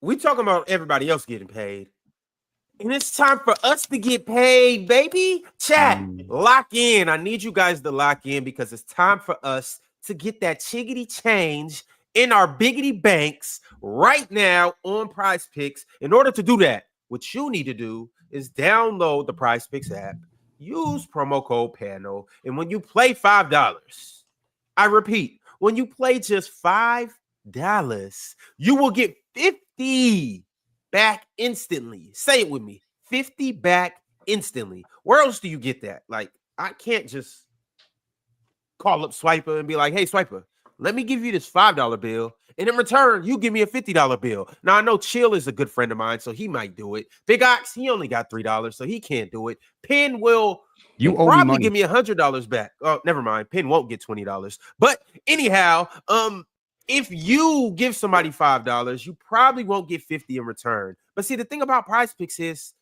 they're a good friend. They're a decent companion. They, well, quite frankly, allow you to run your game, control your game, and win your game. And they have a good opportunity for you to get paid out. So make sure that you use promo code panel and come with something nice like this. This is what we're rocking with tonight. And this is how we are going to turn $10 into $185. Lester? We got Nikola Jokic, PRA. This shouldn't be a surprise. More than 51.5. We got, yes, Penn said it, Lester. The good man Lester going more than 26 points and rebounds. Then we got Alex Caruso, a demon pick, PRA, 19.5. Come on, Caruso. Do what you do best. And then last but not least, we got Chet Holmgren, 2 offensive rebounds. And that's, once again, how we are going to turn 10 into 185. And here's the thing about it, y'all. This series is eventually gonna go to game 7 because, well, the MVP is out there. The real MVP, not the fake MVP. The real MVP. Swipa knows who he is. He should have won 5 in a row. The best offensive force of all time. And, well, if you want to see what the greatest offensive force is going to do all time, live and in the flesh, you're probably going to need the Game Time app because those hard-to-get playoff seats, you're just not going to be able to get them unless you create a Game Time account and use promo code CLNS. Because, well, Game Time, they just make it easy to get those hard-to-get playoff seats. They make it faster. They make it more convenient. And they just, quite frankly, have some things that these other little apps, the Lester of apps, don't have. So with Game Time, you can get killer last-minute deals, all-in prices, views from your seats before you purchase them, and then they have the lowest prices guaranteed. So what you need to do is take the guesswork out of buying NBA playoff tickets and just download the Game Time app. Create an account, use code CLNS for $20 off your first purchase. Terms apply, but once again, redeem the code CLNS and get $20 off. Download the Game Time app today. Get last-minute tickets. Lowest prices guaranteed, and I will see you in OKC when Nikola Jokic is bouncing them buttons out the playoffs and going to his back-to-back conference finals again. And then you woke up. You said back-to-back? Well, back again. Oh. Yeah. No, shouts to Ron. Still getting jokes off. 2025. Shout out. What? My boy's in his Shaquille O'Neal Boston Celtics days with them Lester jokes. But shout out to you, bro. Oh, it's the Lester thing. I just showed your squad love and said y'all going to the Western Conference Finals. No, shout out to you, Ron. No, I know your bag, Ron. No, you're an invaluable part of PC, bro. We wouldn't be here without you. So I appreciate you, bro. Personally, I can't wait till we get to the part where we debate whether Luke Cornett is better than Nikola Jokic. Let's get to that part. Let's talk about that. And defensively, fellas, we're smooth on our way over there. I just have a super chat from Arch, which I guess this is going to usher us into that. Arch said the Celtics won without their second best player. Really impressive win. Thanks for the super chat, brother. We appreciate it. Yeah, absolutely. Thanks for the super chat, my man. Can Jason Tatum get out of the hospital before y'all do this? That man's hating in the hospital was crazy. I'm not gonna lie to you. Shout out to my dog and B. That's what they did. They blew the Knicks out. Can you believe this, Mars? The 4 of the 5 games that they've played them, they've been up 20. And they're down 3-2. And they down 3-2. 4 of the 5 games that they played them, they've been up 20. I'll tell you what, if you're a New York fan, be very worried. Be very worried. New York, don't be worried. No, you should be very worried because the pressure has shifted. And look, Joe Mazzulla finally did it. He benched Kristaps Porzingis. And he ain't have much choice, but he couldn't breathe. That was it worked out for the greater goods, but he literally couldn't breathe yesterday. He said that. That was the diagnosis on him. You know what else? He shouldn't. Derek White couldn't miss. Jaylen Brown turned into a playmaker and like a really competent defender, and you know a grifter, the really ultimate grifter. He's been the ultimate grifter. Yeah. But for real, like I don't think that the Knicks are done. I don't think OG is going to play this badly. I think there's a lot of things that they can clean up, and I think Karl-Anthony Towns has to bring it because they don't have a matchup for him on the block. They don't have a matchup for him. But for real, if you think that the Celtics can't go into the Garden and win Game 6, you're crazy. Going, Penn. They can. They can. And then when it goes back to Game 7, if it goes back to Game 7, I want to give the Knicks respect. When's the last time that the Boston Celtics have lost without Jason Tatum in Boston? Without him? Mm-hmm. Like it's been a while. The Magic 2023? Magic 2023? Probably. When's the last time they lost without him? I think they're 10-2 without him, or 10-0 without him at home, or something like that. Like their role players play really, really well at home. Yep. Luke Cornett plays well. Peyton Pritchard plays well. Game 7. I'm not gonna lie, man. Tatum will have to deal with this for a year, dog. It's going to be a whole year like If- this. They're going to if- if if they they're win winning- 53 games, if I they don't win want to get 53 into a games next Tatum year, Brown discussion because I think it's very disrespectful to Jason Tatum. He's in the hospital. Bro just had his surgery. He's rooting for his team. I don't want to create some bullshit situation where we got to debate whether that's just trash and it's just it's crummy logic. well, The to be point fair, here is the super that- chat indicated that. So Well, I mean, Well, he's the self-proclaimed Jason Tatum hater.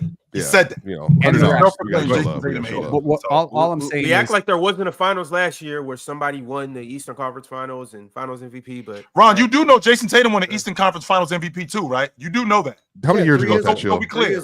That was the Yeah. Obama administration, damn near. That was my first. That was my first 5 months on PC. That's how long ago that was. And last I checked, like these things don't go away. Like these, I just like, think the when- pressure's off. when you Well, win you this, said- stuff, they 3 sell years them ago later in doesn't life, really 'cause, mean much make for money. today. Y'all see the point though? Like with Really? with the Celtics, right? would. With the Celtics, the pressure was on them to defend on their championship. Everyone picked them in coming into this series. People said it wasn't going to be close. Wow. And then they choked away a bunch of games. And suddenly the Oh. pressure is like, you're choking. I think JT going out changes the narrative where now your back's against the wall. You're a wounded animal. Everyone's counting you out. Now you're the underdog suddenly. You're the champion and the underdog. I don't like to count out. Sorry, teams Penn, that have I- actually gone all the way. They can't win this series without Jason Tatum, and I say that two ways. One, they Yes, physically they can. cannot. Well, They may respond. not, but Let they me set it up for Go you. ahead. One, they can't. I think because the Knicks are the better team without Jason Tatum. Okay, that's the big one. The second one is to your point, the hospital thing. If they win this series, coming back 3-1 without Jason Tatum, what I'm saying is it's going to get despicable. The things that Arch and others will be saying in articles that will be written. No, I don't do that. I respect. I don't do that with Tatum at all. I don't play that game. I never play that game with Tatum. Yes, I don't. I never. Because this is about injury stuff. There's no reason to joke about that. I'm saying that the conversations about him. but it's not joking about an injury. Nobody's I poking know, fun at but Jason Tatum's Ron, what injury. I'm saying is they're So clearly because- not so a because better he's team injured, without we Tatum. can't- No, They're no, not- I don't think anybody believes that. But they are a very, very good team without Jason Tatum. Yeah, but they're not. Now, they might be a great they're not historical Tatum team good. with him. Yeah, they're not Tatum good. It's Of what I'm course saying. they're not Tatum But good. I'm saying, but they. I know, but I'm saying if they win 3 straight though, Then that shows that they're brown But good. yeah, that doesn't mean they're They're still white. better than They're white without- good. Yeah, they're No, still good. I'm not disagreeing with that. But Mars, we talk all the time up here about basketball, X's and O's, and then the narrative side. I'm saying the narratives is what I'm more so addressing. I don't think X's and O's they should be. Oh yeah, they those should be narratives are gonna come up for sure. Yeah, absolutely. Yeah, Look, I this don't want to happens, deal with that. I just don't This wanna happens deal with it. every year when a star misses time and their team does well without them. The stupid talking heads on the internet and on TV start saying, Yeah, "Well, is this this is going player to be a first overrated? take segment. Is John Morant overrated?" I'm still young enough to remember 2002. Vince Carter, he gets injured. They shut down the season, and then the Raptors won like 16 of 17 games, and then the whole seat is like, "Oh, is Vince Carter overrated?" Who was the second best player in that team? Morris Peterson or Antonio Davis. Oh, yeah, those two well, guys, and Chris Childs led them. Well, I don't know. So, Antonio. They pushed the Pistons to Game 5, and Chris Childs forgot Peterson, the score. So Vince. my come on, man. So my point is like it does happen. It does happen, and people like to talk about it. But the truth is, a team is a team, and I just feel like Jason Tatum's injury is a very emotional thing. Yo, he didn't sprain his ankle. He tore out his for the season. fucking Achilles. He's out for the season. He's This done. is career altering, and that's your Yes. dude. Okay. Yes. So it shifts your focus, it shifts your intensity, it shifts everything. I think the Celtics' focus was defending their championship. And clearly, the team just got sold. What's going to happen to us in the offseason? There's a lot of distractions with that organization. Mhm. He gets hurt. Maybe their focus is let's get one for our brother. Let's win this series for our brother. It's a human thing, man. It's a human thing. And you think that the Knicks are a better team, and I agree with you, but it's not that big a gap. It's not that big a gap. Well, I think the let's- playoffs are exposed. Go ahead, super chat. Let's- You got it. Super chat. So my man Arch sent through yet another $100 super chat, and he's addressing a certain somebody. He said, "Pin, you are my dude, but we're talking basketball here. I wish Tatum well, but still, the Celtics are better without him." No, they're not. They He not. spends $100 to troll. He's already admitted that. So. Mhm. Yes, he did. But, I But appreciate the super chat, overarching man. That's point is awesome. that the Celtics dominated the Knicks. Thank last you. night. Overarching. That I see what you looked did there. like their best game of the series to me. No, Derek White's spectacular. We had the conversation already. He's spectacular. He is genuinely. Can we not leave out? Can we not forget that all the heat still is on the Celtics here? All of it, not some of it or most of it. Facing elimination. No. Time, It's Moss, on for the the Knicks people. now. No, One on more the time, Knicks. Moss, for the people in the cheap They're seats. facing anytime you're facing elimination, the pressure's on you because if you don't, All the heat's on you. Real talk. You lose, you out. No, We real got talk. the two Knicks games, cannot 2-1. go to Game 6 and lose in New York on their even home if- court. The Celtics can't go to Game 6 and lose. Neither team can lose. Like, Oh, I know, but Yeah.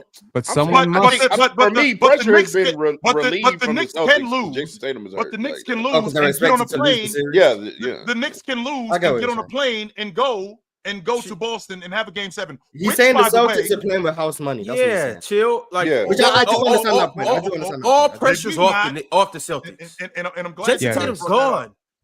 I came up here and asked you guys on what was that, Tuesday? Or was it yesterday? Yesterday. I came up here and asked everybody. Mhm. And I asked 3 times. I intentionally asked. I was like, are you guys sure that you don't think the Celtics can win this series? And what'd you say, Chill? This is over No. tonight. No I think chance. it It's was over. The I thought it Celtics was don't over have. last night. They're at a casino having a ball with money that's not theirs. It's kind of like us with prize picks. Which is fine. I'm not going to argue that point, Ron. But what I am going to say is they still can get bounced. And if they lose, the series is over for them. The Knicks, if they lose, they still got a chance in Game 7, which you guys told me it was years ago. But we saw what Jaylen Brown looked like in Game 7 on his home floor. We saw what that looked like in Game 7 on his home floor. So is it ridiculous for me to think that we could go back to Game 7 and get a repeat performance? Or maybe we can get something different. I don't know. But I'm only going off what I saw. And I saw him in Game 7 when the Miami Heat came in there in 2023, and he was awful in that Game 7. He wasn't good at all. He was terrible. Now, to you guys' point, that was 2 years ago. So we can't really talk too much about what was going on in the past. All right. So if that's the case, if that's the case, then we can't bring up anything about anybody in the past anymore. We're going to stick with what's going on right now. What's going on right now is that the Knicks are in control of this series. They got an elimination game at home. Yes, they do, Ron. They are in control of this series. Tomorrow night, we are in our building. We have an opportunity to move on to the Eastern Conference Championship. The Celtics lose, they are out. Series is over for them. They're done. So all of this house money shit, all of this, their best player is hurt. Okay, I can get with all of that. But the fact of the matter is that they still have all the heat on them. They have to win or they're out. Sure. What has Pitt, JB? Pitt, hold that thought right quick. I just want to read this super chat that I got from a nonchalant nigga. A nonchalant nigga sent through a super chat and said, why do we give certain players the benefit of the doubt when they underperform while injured? For example, Jimmy Butler. Even though we constantly slander Giannis and Embiid for underperforming while injured. Which Giannis slander are we bringing up? When did Giannis get slandered? That Heat series, the 1-8. The Heat series in lost, 23. Well, but that was because he threw the ball out of bounds and But he was injured. and he missed 13 free throws that game. But he That's was a injured. basketball. Did he have was a brain injured. injury? Come on now. Yes. No, he did not, Penn. His brain was functioning. Okay. His brain was And functioning. Your Embiid brain doesn't can have a be single run. thwarted Like, when I you're think- injured. Mhm. It's I don't different know, when you man. have mobility issues and you can't move laterally. We can give you grace because Sure. we could clearly see that Jimmy Butler cannot get past his man right now. It's just like Luka in the finals last year. I gave him a lot of grace because I knew he was hurt. Some people didn't give him Right, grace the because players they that said you like, you you the give 'em reason a lot of you're grace. hurt. Yeah, and well, if you want to say Giannis isn't a great example because like the Heat series was more mental stuff with the free throws and stuff, but like Giannis still played like really well even He in was that awesome. in that closeout Still. game. But obviously the What free was it, throws, 38 and 20? I don't know what the numbers were, but like Yeah, the free no, throw stuff yeah, is no. relevant, and I do think Real that's talk something likes people that when he brought up. likes this guy. Y'all hear the 38 news about 20 sounds Giannis? good. I like what? He wants to stay in the East. He's going to 38 and Toronto. 20. Mhm. I think the free throw You stuff loved is it relevant. this year. But like Embiid, I think is the perfect example. That man stay hurt in the Mhm. playoffs, and he's been slandered for years. He doesn't get this. Well, it's not not just mental. Embiid's He play doesn't- though. It's Maybe the it's a personality, personality. it's the comments, it's everything that goes into it. Why people do that with Embiid though. I think his whole thing is tied up into lack of playoff success, the grifting, fouling stuff, the injury stuff, and also like the trolling, the comments post game, the art. It's all of it. It's all putting together. I think Embiid is A special lot case. of that same stuff applies to Jimmy Butler. Well, yesterday, Austin Matthews was asked No, if Jimmy Butler trolls a whole lot. Yeah, but Jimmy Butler been to 2 finals. He played really Yeah, that's well. what I said. A lot of it. multiple The times. playoff success is the only one that doesn't really apply to Jimmy, but the grifting for free throws absolutely applies to Jimmy. Yeah. The playoff injuries absolutely applies to Jimmy, and the trolling and the comments and all those things absolutely apply to Jimmy. Which is why a lot of people don't like Jimmy too. To be fair. Yeah, he doesn't. And Ron, that super chat Jimmy's vastly more likable than that Embiid. super chat that you just had up there. That This one? I'm praying that Or the one from a nonchalant nigga. No, that one right. The Oh, one. Yeah. from where you at, Will? I'm just like First of saying all, his name. I'm not. Yeah, What's up, nonchalant? I'm not praying that the Nigga, Celtics I'm not one of lose. your No, people. I'm not praying that the Celtics lose at all. No, I'm not saying that at all. I just think that Jason Tatum is better than Jaylen Brown, win or lose. I think I still everyone. think he's better than No, wait a hot minute. take, guys, hot take, hot take. That's the winning. No, chill. The winning argument. No, we're gonna come right back to that if they win the series. But I will say though, there are players are held to different standards. I mean, that's just the way it works. Yes, and Jason Tatum is held to a different standard than Jaylen Brown. Okay, so a major hypothetical. Major hype. Hey, We Mars, don't have to spend a lot of time on it. Major hypothetical. Mars. And I know exactly where you're going with this, Mars. Okay, I yeah. know That makes it even quicker. exactly where you're going with this. The Celtics come back and win this series and ultimately win the championship. I got What's your you. thoughts on Jason Tatum versus Jaylen Brown? Plead to fifth, OG, because that shit ain't happening anyway. No, I'm gonna answer Mars' question. If they come back and they win the NBA championship, then Jaylen Brown is a lot better Finals, than and he's Jordan Brunson. Eastern Conference Finals MVP and Finals MVP. Yeah, and he's Finals That's MVP, true. Conference Finals MVP, And that's back to back. And this Back to happens back. about- Four of them things back. and 2 championships. Yeah, so 2 chips, 2 Finals MVPs, 2 Conference Finals MVPs, and a championship. Coming back from 3-1 in the Conference Finals without your quote unquote best player, and you do all of that. Why would he not be better than Jason He Tatum? wouldn't be. To your Why? point, exactly. There's no reason why he wouldn't be. Oh. According to my logic, there's no reason why he wouldn't be better than Jason Tatum. None. Do you think it makes more sense to then change your logic instead of saying Jaylen Brown is better than Jason Tatum? Yes. Y'all notice Think that it makes more sense to change your logic? Show's Wi-Fi if is he going does in and out this- right now. If he does this, I'm taking your logic and doubling down on it, chill. And so it's gonna be a nasty summer, no matter how. But Because if I'm Yo- gonna do that, if I'm gonna do that with new information and what I've seen with now new with Joe- information. if I'm gonna do that with new information, my new information logic, I have to stay consistent with it. Because what I've seen from Jason Tatum, if I'm gonna say, yo, if this dude's gonna run through the playoffs like this, then I got to start putting him in best of the world conversations. But if he's out the lineup and now Jaylen Brown does what Jaylen Brown does, like all of y'all dudes said, well, if I'm gonna say that about Jason Tatum, then I got to say the same thing about Jaylen Brown. No, you do not have to put Jaylen Brown. No, you don't. See, Sure. Chill, Why? No, you I don't. thought you said Why? Chill. I thought you said that you would have to change your logic on the winning thing mattering. I was gonna say that's an immense amount of hate for Jaylen Brown, and I can't stand it. Winning But has mattered to me. Winning has 100%. And it should. So this what I'm. This what I'm Arch, how saying. does Mars Now- get that? now- when I said now that's this- premise? That's crazy. Now this what I'm curious about though. You gotta level up your emotion, man. I'm curious about Jaylen Brown's level of creating for his teammates. I'm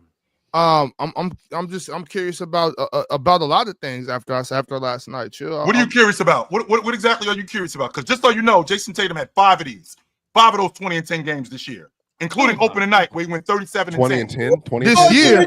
This year, I'm gonna tell you like this. They looked a lot better last night than they did in any game against the Knicks this year. It was pure Well, domination. because they probably weren't playing for his Wait, chill. It was pure. Real quick. Let me get this off because I heard y'all up here. It was pure domination. Pure domination. Nothing but it. Now, You said you like domination, right? OG and Mikal Bridges, they were brought together to stop Jalen and Jason. Things have changed. There is no more Jalen and Jason. It's Derek White and Jalen. The game looks different. The way they playing basketball is different. Everything's different now, chill. And I want to say, y'all don't sleep on the Celtics. I still got the Knicks winning. I'm not giving up on the Knicks and OG. This sounds like double talk to me because this is How's the it sound same- like? How's it sound like? He's No praising Jaylen information. There's no Praising information. Jaylen There's Brown while also saying he thinks the Knicks will win the series. I'm about to lose my mind. He is. Wait a You minute, already chill, lost your okay, mind. Chill. 5, 20, and 10. What were you referencing? You already lost your 20 mind. points, 10 20 assists, 20 points, 10 assists. Yes. Did we watch yeah, the Pop, same Pop. Jason Tatum like a few days ago? But clearly we didn't. Or do you have the We memory of a clearly did not. goldfish? But When they that was- lost, Did not. How did Whoa. First of all, Come on, it's so nasty. first of all, how do you? I want to know Oh this. my goodness. They- Wait, chill. Wait. Wait, Ron, No, I you're didn't. right. Hold on. Wait a second. Because I didn't say that he played better than Jason Tatum played the other night. I said this team as a whole looked Awesome. better. It was better. Awesome. On top of that, 100%. on top of that, Pin, how do you know goldfishes don't got good memories? Have you ever spoken with the goldfish? Have you ever told the goldfish some information and said, "Remember this tomorrow? I'm gonna ask you about it." I think I'll that we tell are you in a- why. I watched the goldfish eat its own shit, realized it was shit, came back 3 seconds later, ate it again. That's how I know goldfish don't have good How memory. you know? How you know you Maybe don't he like likes the taste it. of Maybe they shit? like the taste. Maybe he likes shit. Some people Wait a like minute. good shit. Wait a minute. You know Wait. what I'm And by the way, Ox, Penn. Well, Ox is always here. Penn, real talk. You know, always here. When Ron said, but he lost.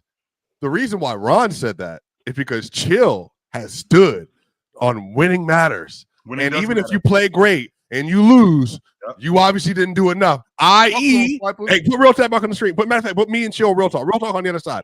Real talk here, so I can speak through Tatum to real talk. Real talk.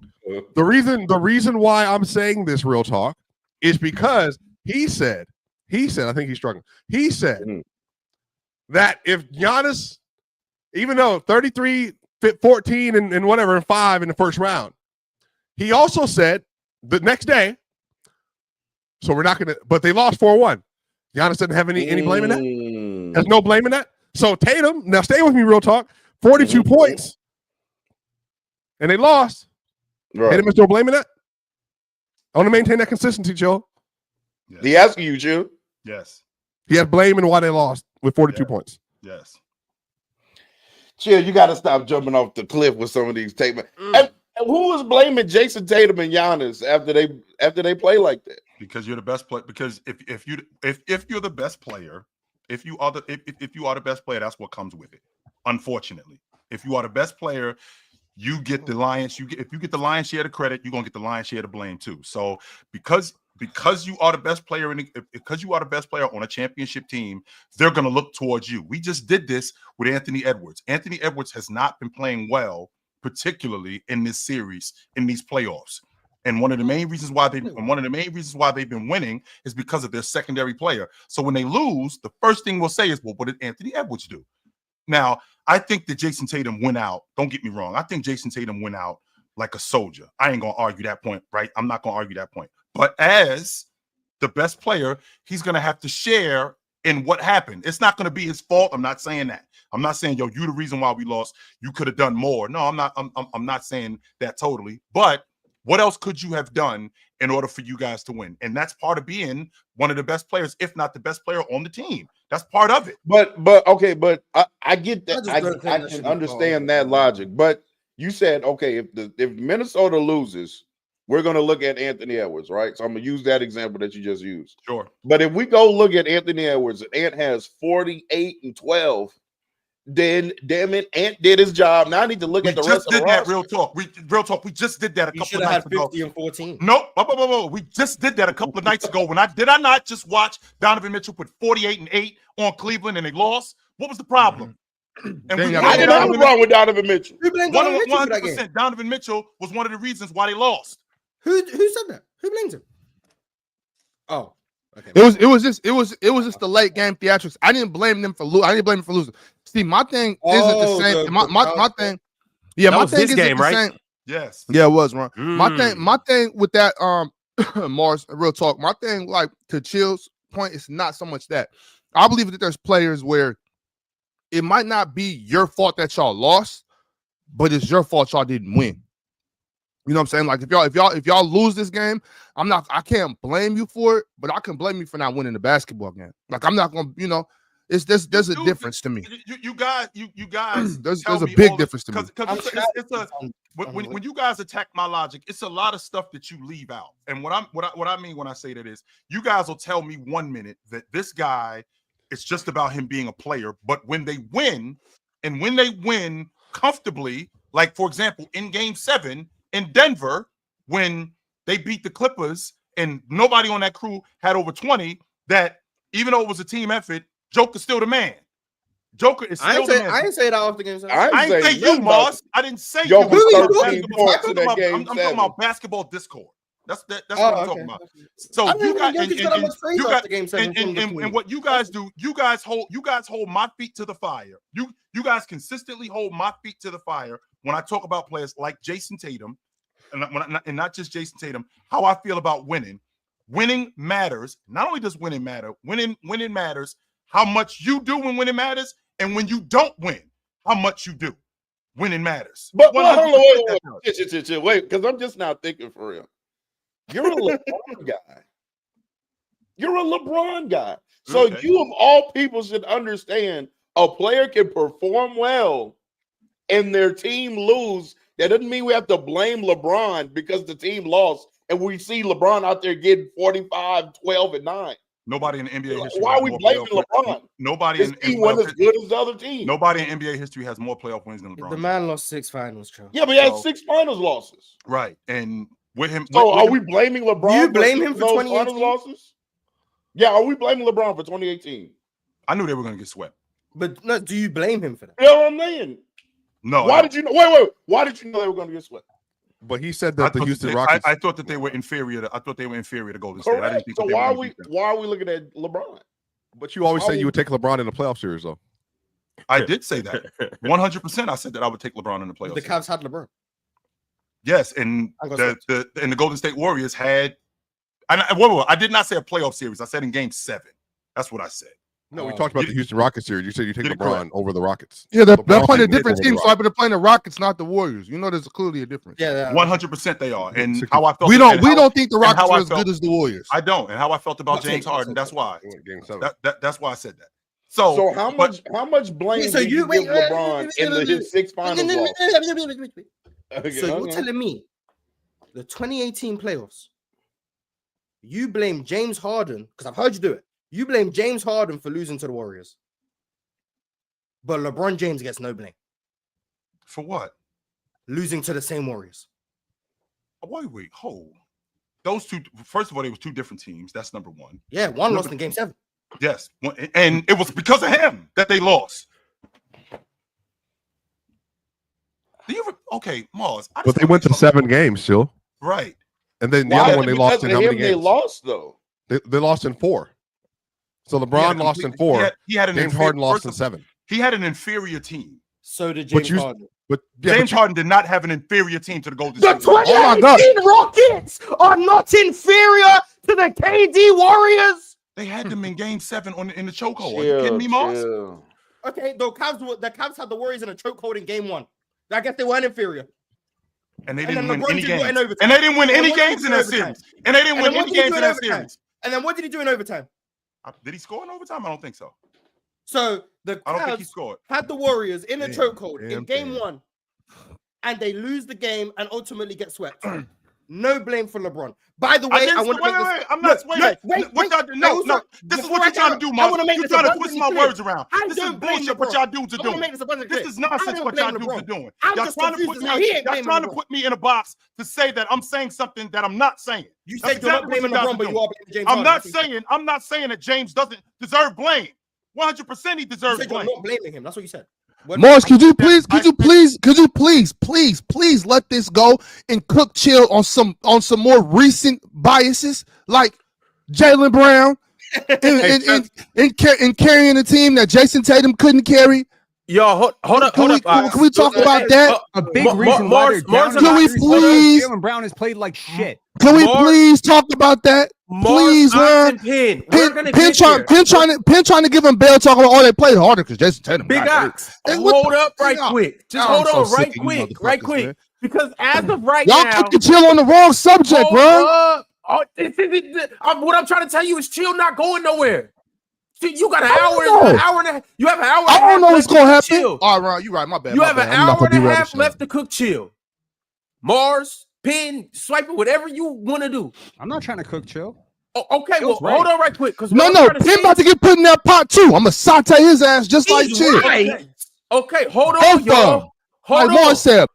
Ox, hold on right quick. Because the fight isn't with Chill, and it's not with Pin, and it's not with you.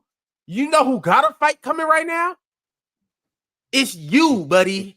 Apparently, you know, the people in the chat, they asked to come up here from time to time. And Put me on the big screen. time to Put time, me I on gotta the give big them that screen. smoke that they want. It's time for this, baby. So You've been Swipa, ducking me buddy, all year, buddy. 1v1. Me and you. Let's go. Tell me what Is the this what issues you is want? with Tibbs. This is what I want. Tibbs right now. Let's go. Word for word. Let's go. Stop ducking. Swiper, do you want to do this right now? Because if you don't, we can move on. Who is this? Who is You this? finna get cooked by a nigga smoking a Newport. It's That's Cowboy. crazy. I'm at work. Oh, Cowboy. This is What's up, Cowboy Bob. Don't Good to see you, little bro him. You know who that is. I don't. You need to take the I shades don't off? know everybody in the chat. I feel like this is not like a reach at all. Dude, I see him on spoke Chill with Saturday. Chill, Chat? We right? spoke on Saturday. I'm always here. Yeah, that's You right. saw Chill, me chill. on the That's right. Chill, PCL, chill. bro. But you What were in are the house. You were in the talking house. Now you smoking a black Can and we mild get to outside. it? I didn't Let's know this Actually, was Can you. we boy, because I'm ready get for you. to Let's it? go. Can Can we we get get this to it? going? You got Stop shades stalling. on inside. This is Can what we I'm get to talking it, about. please? You need Standing on business. you need a black and mild for this conversation, my dog. Shout out to you though. Then shit, let's Ca- go. Cowboy, Had what's half the an hour, smoke? let's go. Cowboy, The you got the smoke smoke, is- so bring it to him. He always talk about Tibbs as a coach. He makes these are weird accusations about the Knicks. And then on top of that, when I call him out on it, he ducks. For example, on Saturday, we were talking about Tibbs and we didn't have enough time. I was trying to show him the adjustments he made. For example, earlier in the season, when we were going ahead and we didn't have Precious Achua, we were using Huckaporty. Huckaporty went ahead and we were using a big lineup setup back then. Now that we got Mitch back, we're doing it again. So again, I want to know why you have this beef with Tibbs when he has given us 2 seasons back-to-back of 50 wins. Plus, on top of that, OG is healthy. He hasn't been hurt this year, and you're talking about minutes. We got a lot to talk about because you keep ducking me. If you had spoke to me when I initially said it, because you could ask Chill, you could ask Bob. For like a year, I've been wanting to talk to you. But you busy, man. About I'm okay with Tibbs? it. So, no, about my Knicks because you keep talking bad about them. I picked You the only Knicks talk last negative. year. I said Scared they're to play going to be defense, the just third like best his team goat. coming into the East this year.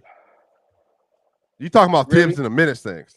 No, I'm talking about everything because there were things you were saying, like for example, with Tibbs's rotations and his high minutes using 8 men. The first 2 games we won was because of that type of formation that Tibbs was running. You even said it on Saturday that you don't give him any credit because of what he did in Chicago. But what you forgot to add is that the NBA draft, the free agency, that right there is the reason why Tibbs is able to get the players that he has now to be successful. That's what I'm trying to tell you. There are things that he has done that changed his schemes, and he's been using these schemes since day one he got here. And in 5 years, we've been in the playoffs 4 times. And out of that, we went to the Eastern Conference. We're about to go to the Eastern Conference Final. Hopefully, pray to God with him. So I just want to know, he did the same development with Luol Deng. No one knew Luol Deng was. Look at what he's doing with OG. Everyone who knows OG, No one knows they who know OG him. is. I Luol said Deng was a really good everyone player. who knows. Could you let me finish? I said everyone knows who OG was, but look at how great he's been playing this year, and he's healthy with the high minutes that he's been playing. So I'm saying you were neglecting early in the season about Tibbs and the minutes that he was using with the players.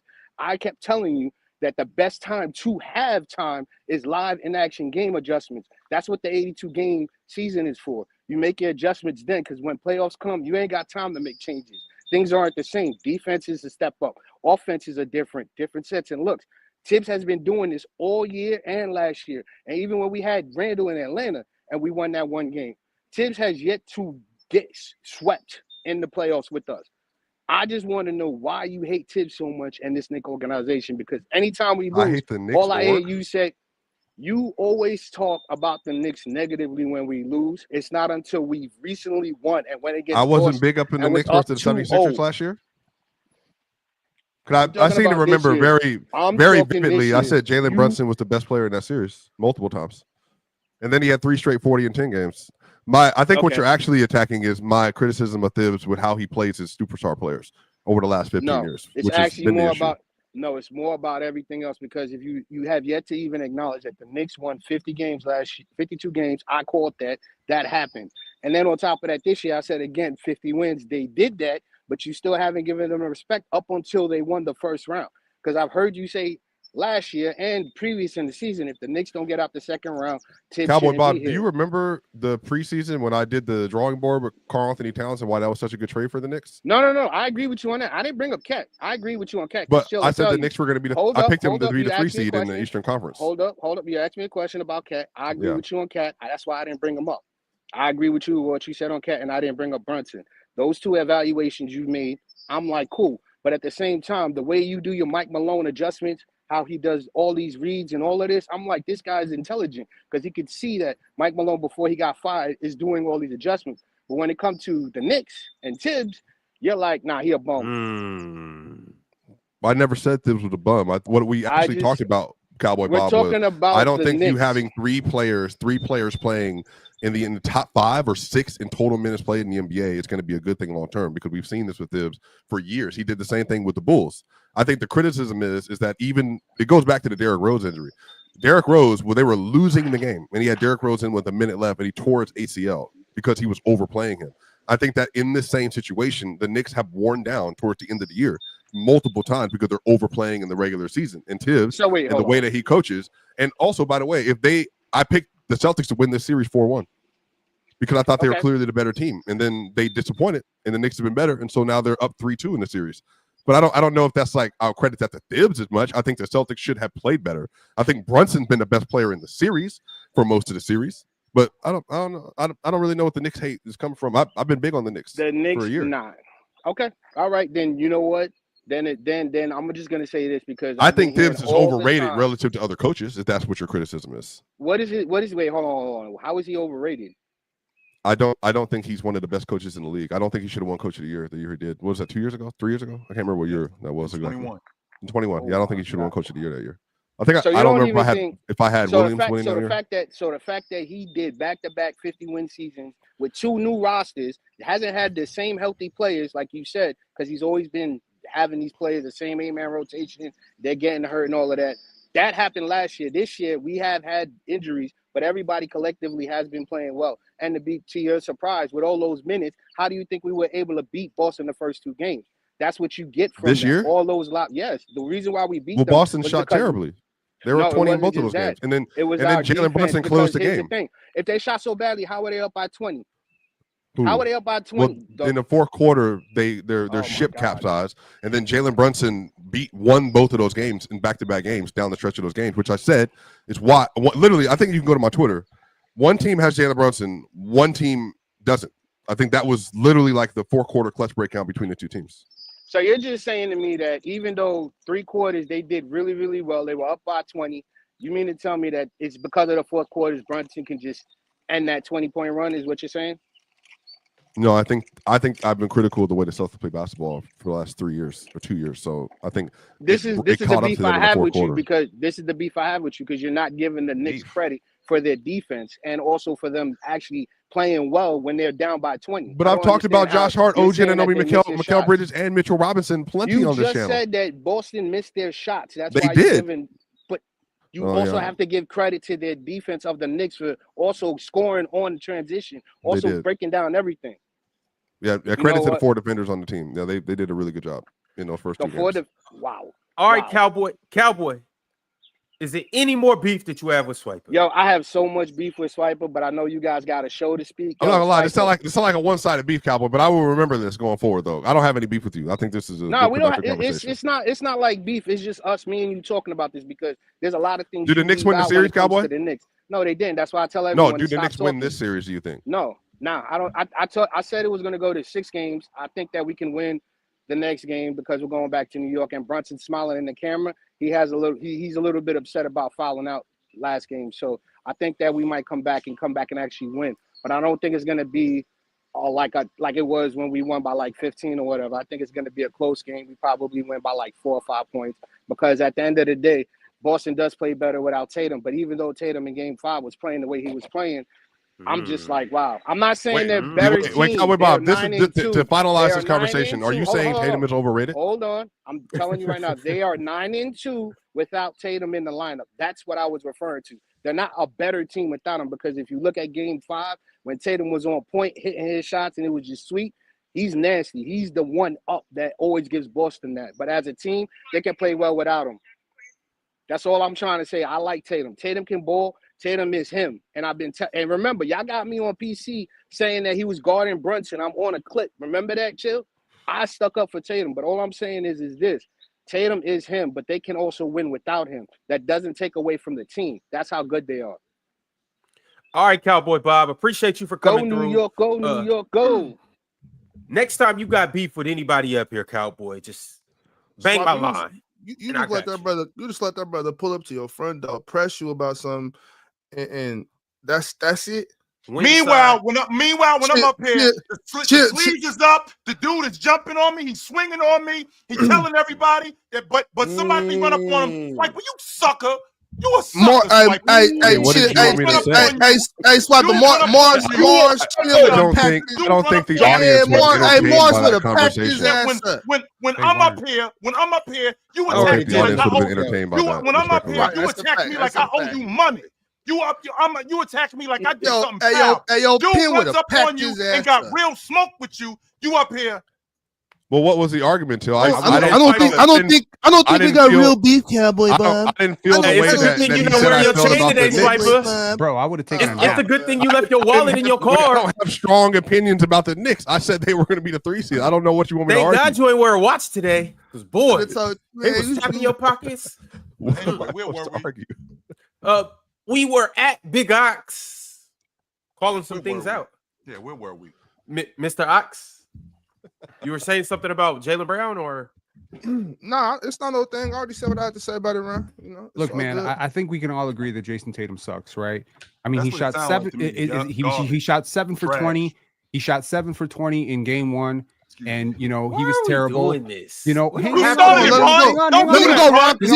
gonna fire me up, man. You the one who started this, hang on. So keep doing it. Nobody's saying that Jason Tatum sucks. You the one who threw the stick bomb in the room, and they're gonna go. When we say that the Celtics are good without Jason Tatum, that means he sucks. So when we say relax, y'all, relax. Good without Jason Tatum, that means he sucks. Stink bomb in the room. So why was this a problem last series? Why was this a problem last series when it was asked, can the Celtics beat the Magic without Jason Tatum? And everybody said yes. Okay, no, that was a problem. You bullfish this, so why is it a problem now when we think that they could beat the Knicks without Jason Tatum? Hang on. I don't think that they can beat the Knicks without Jason Tatum. Beat the hell out of them last night. Okay, we need to be accountable here. We need to be accountable. Jason Tatum shot 1 for 10. They proved they could do it, though. They proved they could do it, yeah. Jason Tatum shot 1 for 10 from 3 in the opening game, and they lost by 3. We got to be accountable, right? He had 8 turnovers in the first 2 games, Chill. We got to be accountable. Wait a second. That wasn't Jason Tatum. That was Jaylen Brown. It's Jaylen Brown who had 8 turnovers in the first 2 games. It was Jaylen Brown who shot 1 for 10 in a game that you lost by 3 points in overtime. I don't hear nothing about him, but he has one damn good game, and you got a guy in a hospital bed with an Achilles tear, and y'all want to cook him. Come on, man. Be better. Nobody's trying to cook Jason Tatum. Nobody's trying to cook Jason Tatum. First of all, what I want to ask you, the Celtics were going to lose yesterday. I would have bet my life on it. The Celtics would not lose yesterday. Okay, rest in peace. Who cooked Jason Tatum? Look though, Chill. Yesterday I was the one. When Ron asked the question yesterday, Chill. I was the one who brought that up. I was like, hey, but hold on though. Are they better without him? Hold on, Chill. Hold on. We're not just gonna do that. We're not gonna do that. Let's do that, Ox. Are they better without him? We can't do that. But let's have. Hold on, Ron. Let's actually have a discussion. Let's actually talk. Let's actually talk about this. There's no need for this to turn into you got cooked, all that type of shit. Let's just talk about this, right? Is it possible? I mean, I was saying it yesterday. Like, this is still a good basketball team. We've already known that from the beginning. This is still a good basketball team. Jaylen Brown has shown an ability to score the basketball before. Derek White has shown an ability to score the basketball before. They still have an elite defense without Jason Tatum. So I ask you, is it ever possible that there's a team that has too many a restaurant with too many chefs in the kitchen? Sure. So with that being said, is it possible that this team might actually be able to reach deeper depths if they had one less, be that Jason Tatum or Jaylen Brown? You know what I'm saying? Like, is it possible that we might be able to have different looks now? Now we got more shooting out here. We got whatever else we got out here besides that. But Jaylen Brown has an ability that I think Jason Tatum also has, but goes away from. Jaylen Brown lets you off the hook a lot less than Jason Tatum does.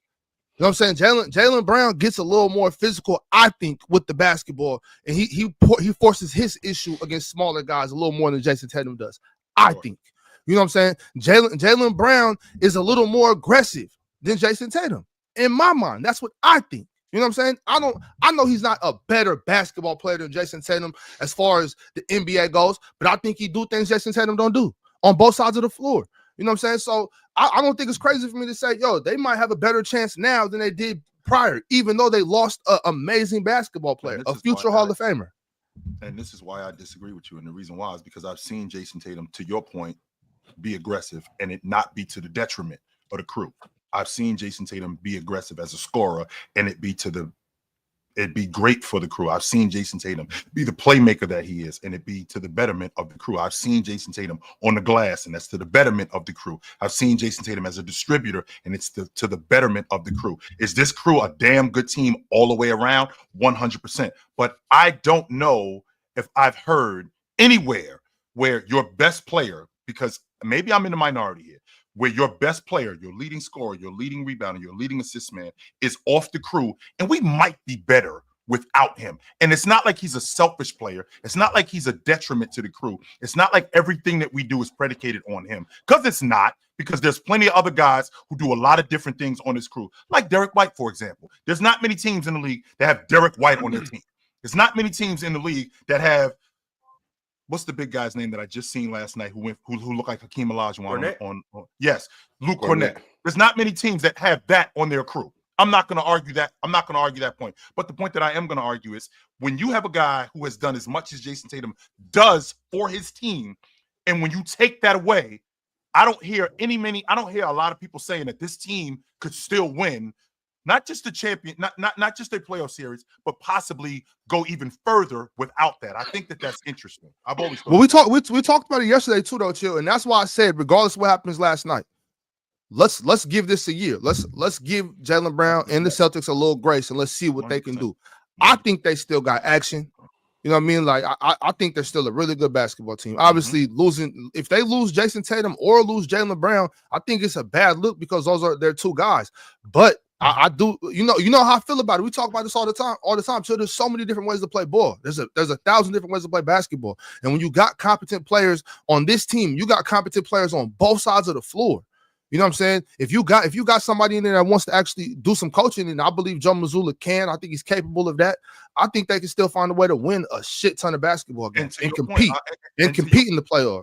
100%, Oxen. To your point, even though this is a bad thing with Jason Tatum having a season-ending injury, I'm actually excited to see what Jaylen Brown looks like in a featured role, and where he's the guy we're running the offense through, the guy who this is the guy that we're running the offense through. This is the guy that we're dependent on to be our playmaker. This is the guy that we're dependent on the defensive side of the ball to be better, because all of that stuff that your best player was doing, now you have to make up for that, right? You have to make up for that. And on top of that, the narrative that, are you better than him? Because very rarely have we had teams where, there's a gap between a guy, but it's not that big of a gap. And is this guy possibly better than that guy? So I'm actually excited to see if Jaylen Brown could be what you guys say he is. I'm excited to see that. Being better don't even matter. Really, who's better don't even matter to me. I'm not really even tripping off that conversation. Like I'm just want to know, can Jaylen Brown be a competent first option, and could he lead this team on a deep run? I want to know, when Jay left, Pip was still getting it done. He ain't win no rings or nothing, but you know what I'm saying? He was still balling. So he was. I mean, we all have played basketball up here. And we all know, when, especially Mars, when you have it's harder to play. Like when you can go, it's harder to play with another goer sometimes. And this has been the criticism of the Celtics, is that they're redundant. They have two stars that do the same thing. So maybe it's actually easier for Jaylen Brown to have the ball in his hand more now. Now I can play make. Now I'm more comfortable because I don't have to look over my shoulders and know that I have to get JT the ball or play second fiddle or whatever words you want to throw out there. Now I know that I'm the clear alpha, I'm the clear top dog, and it's almost stress and worry free because I get to now just go out here and hoop. We saw Jalen Brunson with Luka, then we saw Jalen Brunson without Luka. Jalen Brunson wanted his own team. Maybe this is a Jalen thing. Jaylen Brown has for years felt he was disrespected. He's always felt like I don't get talked about enough. They don't talk about me the same way. This conspiracy, that conspiracy. He is not a perfect basketball player. Neither is JT. I think JT is better. For the record, I don't give a shit what happens this year. They could win 3 rings. I'm still going to stand on JT is the better player. But Jaylen Brown's a hell of a player. And to the earlier point of getting paid, he's the highest paid player in the NBA. So you damn well better hope that he can carry them. That's I mean, true. Everything But you just said with Jimmy Butler an hour ago. hey, Highest paid player in his prime, baby. Life comes at you quick, doesn't it? Maybe I'm a goldfish. I don't know. It's I funny how still we think you talk stop about Boston, disrespecting though. goldfishes. I'm saying I don't know why goldfishes are getting the short end of the stick. Stop here. eating that doodoo, Pin. Damn. But y'all, I do want to talk about Derek White as well in his phenomenal game. Hell yeah. One of the best shooters in the 34. NBA. Shout out to Derek White. He had 34 points last night, 3 rebounds, 3 blocks. Salute to Derek White. And he went 7 for 13 from 3. And also, the Celtics, they just got an all-around good performance from everybody. Derek White obviously went crazy. So did Jaylen Brown, had 12 assists. But Drew Holiday, he played very well. One of his better games in the series. Peyton Pritchard, he came in and he came out shaky. But in the second half, he picked it up, finished with 17 points. And then last but not least, Luke Cornett went 5 for 5 from the field, finished the game with 10 points, 9 rebounds in 25 minutes, and had 7 blocks. 7 of them. That was crazy. That third quarter was everything.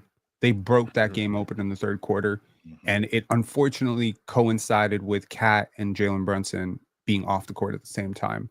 And OG and Mikal just couldn't make it work. I'm honestly I understand that people are very, very high on Mikal Bridges because of what he did in the fourth quarter a few games ago. And I understand people are like victory lapping, like, yo, this is why we traded for Mikal Bridges. Mikal Bridges is a very flawed offensive player and also a very predictable offensive player. Y'all going to need Kat. I'm speaking to Knicks fans directly. Y'all going to need Kat to show up big time if you want to avoid game 7. What are his flaws as an op? I think he has like this very predictable shot package where like I just don't think he gets off his shot very easily. So it's like if you really study the film on him, I think you can stop it more easily than you can with other players. Like I don't think he's an A1 scorer. So if you leave him to generate offense for you, I think he's going to come up short. So you need Jalen Brunson and you need him to feed off of that. You need Cat. Like Mikal is clearly a third option. OG Is he is a clearly bucket getter? Is he flawed as an offensive player or as a bucket getter? Because I think it's a bucket getter. Mikal Bridges, and I know Ron, you got to read the super chat, but I think Mikal Bridges as a bucket getter, I think that he plays within himself. I think he's a really good stop and pop shooter. He's great in the mid range and in the mid post. He's even better in transition. I think he's a great finisher. Now, when you asking him to do extra shit, like he's a role player, Joe. Which I mean, they all role players. I'm not going to argue that point, but what I am saying is that as a bucket getter, I don't think that he's as flawed as you give him. I think that you might ask for more than what he is, and what I think he is, what I think he is, he's maybe a 16, 17 a game guy with a really good mid range game. Get him open looks, get him open shots, 2 dribble pull ups, get him out in transition. I think that's where he's at his best. We're not running offense through Mikal Bridges. We're not doing that. No. Because if we're doing that, then we're in trouble. It just comes down to consistency and counters, right? Everything in basketball comes down to consistency and counters. Number one, am I going to have stinkers from you? That's the entire Golden State supporting cast. I don't know what I'm getting. I'm rolling the dice. I put this dude out. He might go 0 for 12. This is the Buddy Hield complex. The second thing is counters. When I put my best defender on you and I study all your game film and I force you to your counter, and then I cut off your counter and I force you to the second counter, can you still get a shot off? Mikal cannot get a shot off. That's the problem. OG cannot get a shot off against 2 counters and good defense. He cannot. So that's why you need Jalen Brunson, because he can. Sure. And in theory, when Karl-Anthony Towns, I don't know what the fuck is wrong with Karl-Anthony Towns. I'm going to be honest. Like, I don't know what is wrong with this dude, because there are quarters where you watch him and you think this guy should average like 35 points a game. He's unstoppable. He go downhill. He wants physicality. He's roaring at the crowd. And then you see him sometimes and he just be standing there on the perimeter, launching shots, looking all timid, looking all like passive. He's got like a matchup with a guard and he decides to take a jump shot. And I'm just like, bro, what's wrong with you? But Penn, Penn, we were all on that playback together, right, Penn? That was me, you, and Chill. We watched Mhm. that game together, and he was doing that. Like, Ox, infuriating. it's funny you mention that. And I'm going to read these super chats from Arch, but it's funny you mention that because, well, tomorrow night, we are going to be right back on Playback watching Game 6 of the Celtics and the Knicks. So we will see if Jalen Brunson is, in fact, capable of leading the Celtics as the number one option without Jason Tatum. So y'all pull up. Make sure you're there tomorrow because it's going to be a hell of a game. Mhm. But right quick, before we get back to the talk, my man Arch said, Chill said, Houston is not inferior to the KD Warriors, yet he says Braun would have beat them in the finals. And the reason why Houston was not inferior, the reason why the Warriors was inferior is because the reason why the Cavs were inferior to the Warriors is because of the addition of KD. He made them way different than what they already are. What the Houston Rockets had when they had Chris Paul, James didn't have that. James didn't have that on his crew. And because James didn't have that, I don't think that they, to Mars's point, maybe they are inferior. I don't think they were as inferior as what the Cavs were. The 2017 Cavs inferior to the Warriors? No, I don't think so. Because they lost in 5. Well, what I mean when I say that, the 2017 Cavs, when you add, I think all of those teams were because when you add KD just gives them a different dynamic that I agree. I think they were inferior. That no other team had. So yes, they were inferior to them. Yes. And so with the even with Kyrie Irving, even with Kevin Love, they were inferior. And I think that Warriors team, I think that Houston Rockets team, they weren't as inferior as that Cavs team was. So you think the 18 Rockets are better than the 17 Cavs? What? If the Rockets were less inferior to the Warriors than the Cavs were with Kyrie, you think the Rockets were better than the Cavs?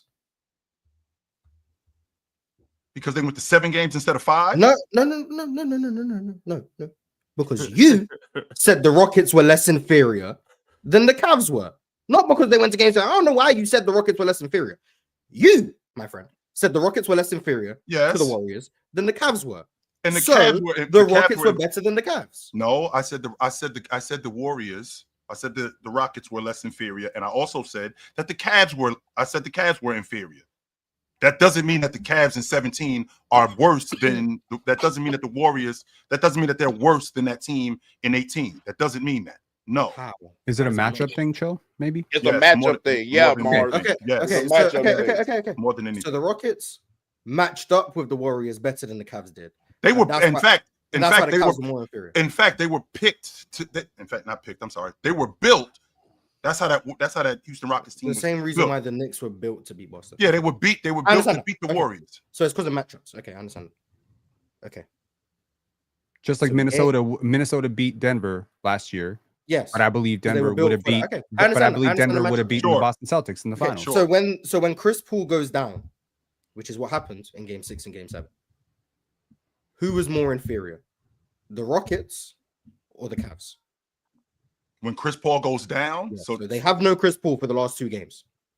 Were they still not more inferior? Didn't he play in Game 7? Didn't Chris Paul play in Game 7? No. No.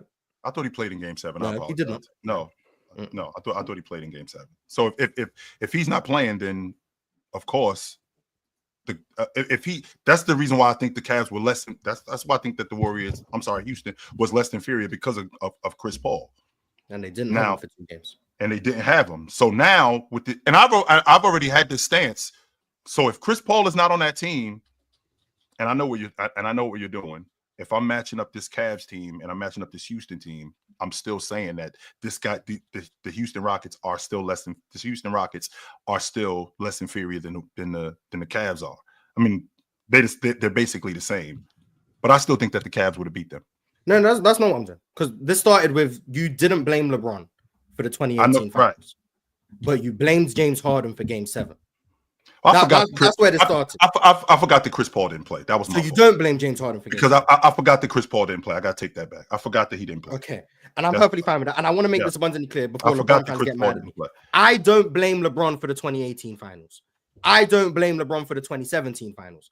This conversation started because Chill said that when the best player plays at a certain level when they lose, that best player still has to take blame because that's what comes with being the best player. So then Real Talk, I think, asked about LeBron. And then I jumped on that because it didn't make sense to me. And that's how we got here. Not because I want to blame LeBron. I wouldn't blame LeBron for the 18 finals, but you guys know how I feel about the winning stuff. I just look at how well the player plays individually. If you win or lose, that comes down to more than the individual. Right. But now that you've recanted because of Chris Paul's absence, I forgot Chris Paul wasn't there. There we go. We got to the bottom of it and we didn't need to yell. Good work. All right, y'all. Well, Arch sent through another $100 super chat and said, "Common, Dub Mars or Wars." Very, very, very common. Very common. Huh. Shout out Wars. All right, y'all. We played in that game. There is a couple super chats. I do want to read a couple of these, and then It was 7 Swipa. years ago, to be fair. I would like to open up the floor to. It's a game tonight, and I would like to check your temperature on how you feel about your guys. But in the meantime, SMN RNDM sent through a super chat. Shout out to SMN. He said the NBA rigged us into getting Cooper. Celtics proved Tatum ain't shit. Go down with him, lose without him. Life is beautiful. Just need Luka to take this shit serious, and we full happy. Tatum ain't top 10. Question. These Just really quickly. Was alluding to. Yeah. Imagine how trash you have to be as a person to root for someone having a Achilles tear, so you can do this. Just a quick question. Tomorrow night, the Knicks go into Madison Square Garden and they smoke the Boston Celtics. How are we talking about Jason Tatum then? Crickets. There will be crickets, Chill. They will move on from that segment in 2 seconds. Okay, I just want to make sure. There was never a segment today, by the way. The conversation started because of a super chat from Arch. Sure. We had already acknowledged that there shouldn't be a conversation about Tatum and this team. We also said there's nothing to talk about. I think the Knicks are going to win the series. You then said you think that they can still win the series and the pressure's all on the Knicks. And then that conversation plus the super chat is what erupted. How good are they without Jason Tatum? In which that led to the segment. We had already as a panel decided there's no need to have the conversation. So that's true. weird. And then proceeded to have a conversation for an hour. I got you. I think everything that Boston do, like Jason Tatum. I mean, Jason but you Tatum were the shouldn't be- genesis. Jason of the Tatum shouldn't be conversation. part of the conversation. It just be what's left with Boston. Like Jason Tatum's not playing. So if Boston win or lose, it's not about Jason Tatum. It's about what's on the court. It's about Derek White, Al Horford, Jaylen Brown, Drew Holiday. It's about them. If they win without Jason Tatum, then credit to them, they won. That doesn't make Jason Tatum worse of a player. If they lose without Jason Tatum, they lose. That doesn't make Jason Tatum better as a player. Like, this has nothing to do with Jason Tatum. Like, that's what it is. If you're not out there, it has nothing to do with you. So I don't know why we're making it about Jason Tatum when it should just be about the Celtics that played last night and quite frankly dominated. Derek White, Jaylen Brown, and the fact that Kristaps Porzingis has been terrible. Mars, Like, you said that should be a conversation. Mars, you said expectations are rooted in disappointment, or disappointment is based on your Disappointment is rooted in expectation, right? Mhm. So that's the whole thing. When we have an expectation that a guy's a top 5 player, we also have an expectation when that guy doesn't play that the whole thing falls apart. We have that expectation because we build up that expectation by talking about how great they are. So when or if the Chicago Bulls had gone out and won a championship without Michael Jordan, the first thing people would have said is, I guess they didn't need him all along. It's unfortunately the way people go about this. It's the way narratives are strung. That's why Kobe wanted to win one without Shaq to prove that he could do it without Shaq. That's why Shaq wanted to win one without Kobe, because he wanted to prove he could do it without Kobe. It's just like, it's unfortunate, but that's not really the way things go. And I think the closest thing to a coherent point in the entire 2 hours that we've been up here was Ox when he said, you know, is it possible they have too many chefs? And I really do believe that it's possible that Jaylen Brown is just going to have a different role and maybe a more optimal role without Jason Tatum. It doesn't mean Jason Tatum's worse. It doesn't mean Jason Tatum's a bum. It just means maybe Jaylen Brown is more suited to have his own team, just like Jalen Brunson was more suited to having his own team. That's all it is, in my opinion. So, Dub, I do want to say this very quick. Something that Penn said about like, oh, it's nasty about the narratives because like Tatum got hurt. As far as like people victory lapping Tatum getting hurt. Now, I'm in a pickle about this kind of topic because I do think that are we having that kind of expectation and talk because it's fresh, Because when Joel Embiid is hurt and when Kawhi Leonard can't play because they're dealing with health issues, I mean, they get jokes on them regularly, everywhere. So I'm trying to see like where does the morality line kick in? I think the difference is because with Joel Embiid and Kawhi Leonard, it's because it's more common with them. Like you just mentioned, because it's fresh with Jason Tatum. Jason Tatum does not have a history of injury.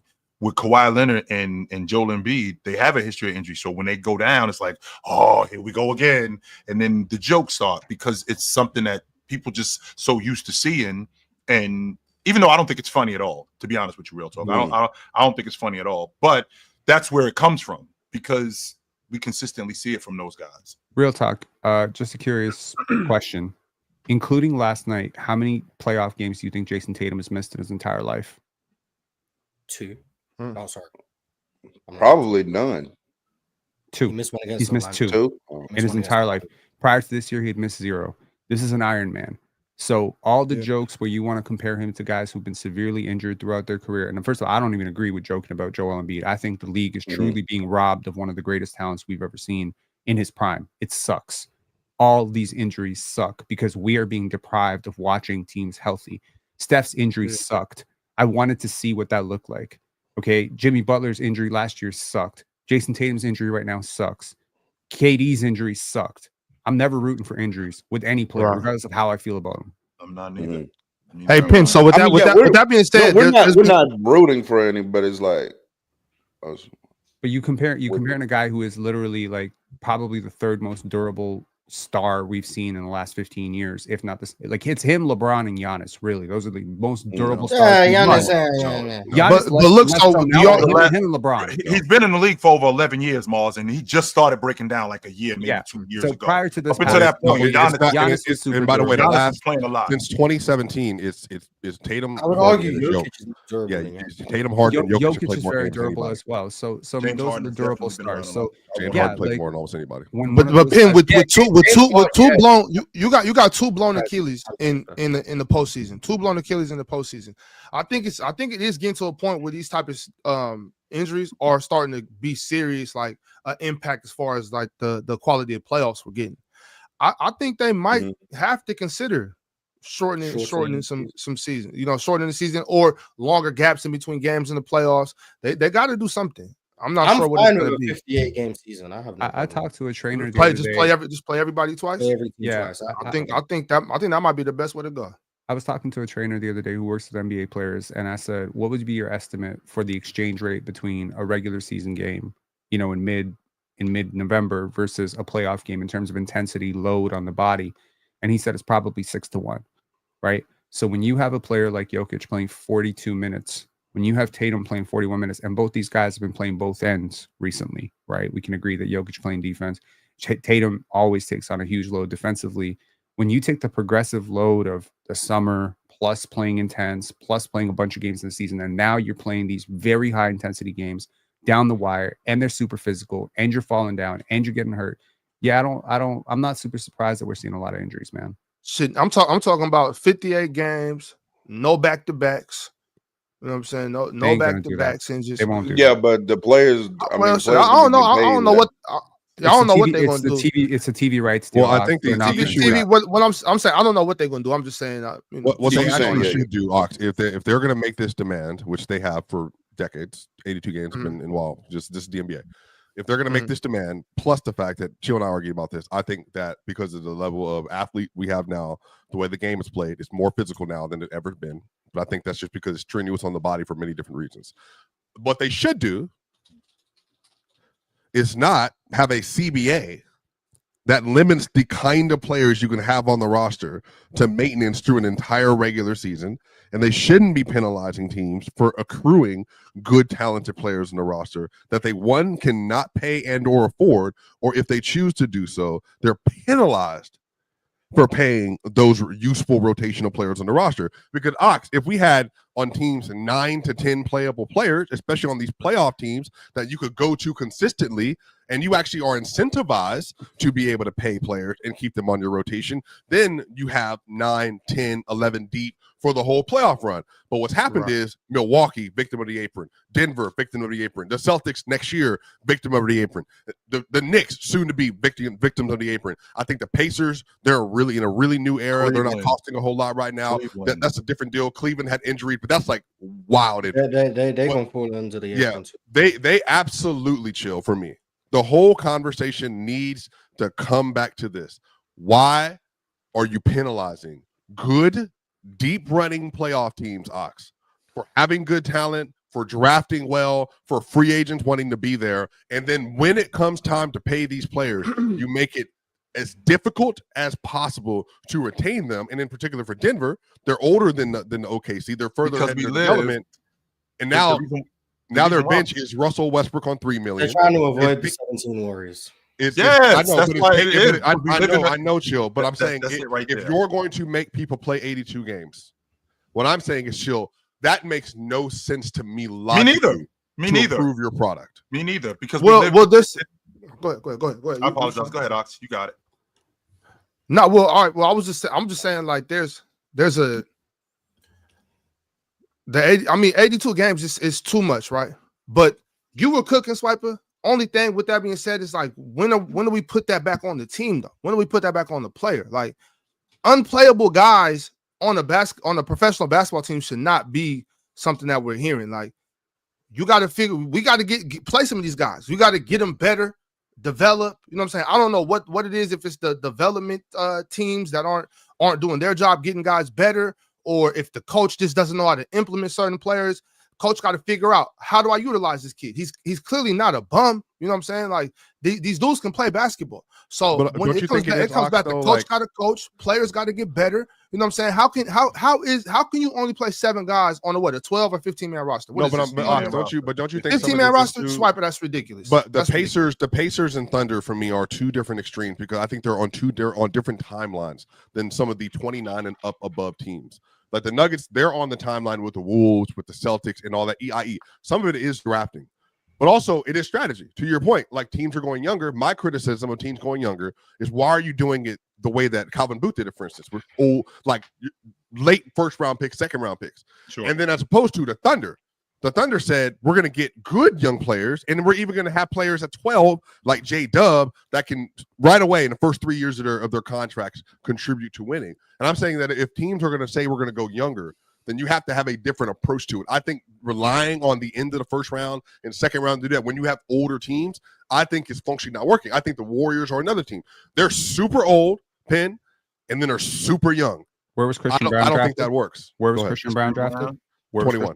Yeah. Where was Peyton Watson drafted? 30. 28. Where was Deron Holmes drafted?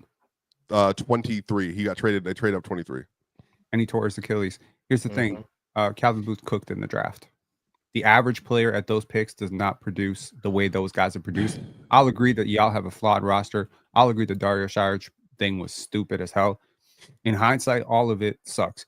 But y'all got Russell Westbrook on a minimum contract. He has contributed well above a minimum contract. Past, recent frustrations aside, air balls aside, he's definitely better than the average minimum contract. I don't think that that's really the problem. I think the problem is the Cronkies really weren't willing to go into the tax to keep some of those more expensive pieces. I think you paid They're two already players. in the tax. I mean, further into the tax. They're in the first apron. I understand that. Y'all maybe had to go to the second apron because you have two very, very expensive complementary players and a third very expensive complementary player.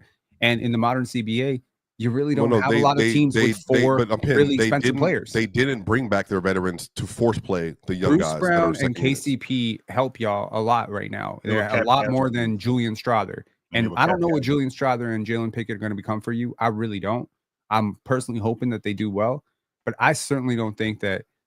I see your time. I see my timeline. I see you blaming Calvin Booth a lot, and I get it. Right? It's a very easy target. Six rookie contracts. I understand what you're saying. Rookie contracts are cheap as hell, and y'all didn't have a lot of picks to trade away. I don't know how much. No, they did. They traded those picks away. They traded 6 second-round picks, 3 for Reggie Jackson to get off a player option contract that he signed. I understand that. I just think among the least competent franchises that have been run over the last 10 years, I don't think Calvin Booth and Tim Conley have been one of those. Tim Conley hasn't been there for to your 2 years. point, I understand. But Swiper, to your point, we live in an inclusive society, and because we live in an inclusive society, now that means that everybody. That's why baseball has revenue sharing. They don't have revenue sharing in any other business. Listen, basketball is competition. Football is competition, right? So, Ox, you are responsible for your business. It's your job to run your business successfully. And if you can't run your business successfully, then you need to give it to somebody else. I should not be responsible. If I'm responsible for running my business successfully, I shouldn't have to help you run your business successfully. That's not my job. Who you talk? What reference are you? That's your job. Well, what I'm talking about, Swiper, that's why we have this CBA. That's why we have this apron, because I am running my job. I am running my organization successfully. I am drafting correctly. I do have things that's not why the CBA was put in place. Why is the CBA put in place? The CBA was put in place by the owners, right, to spread the wealth around, one, and to also not have the responsibility to pay. They have excuses now to get out of paying players.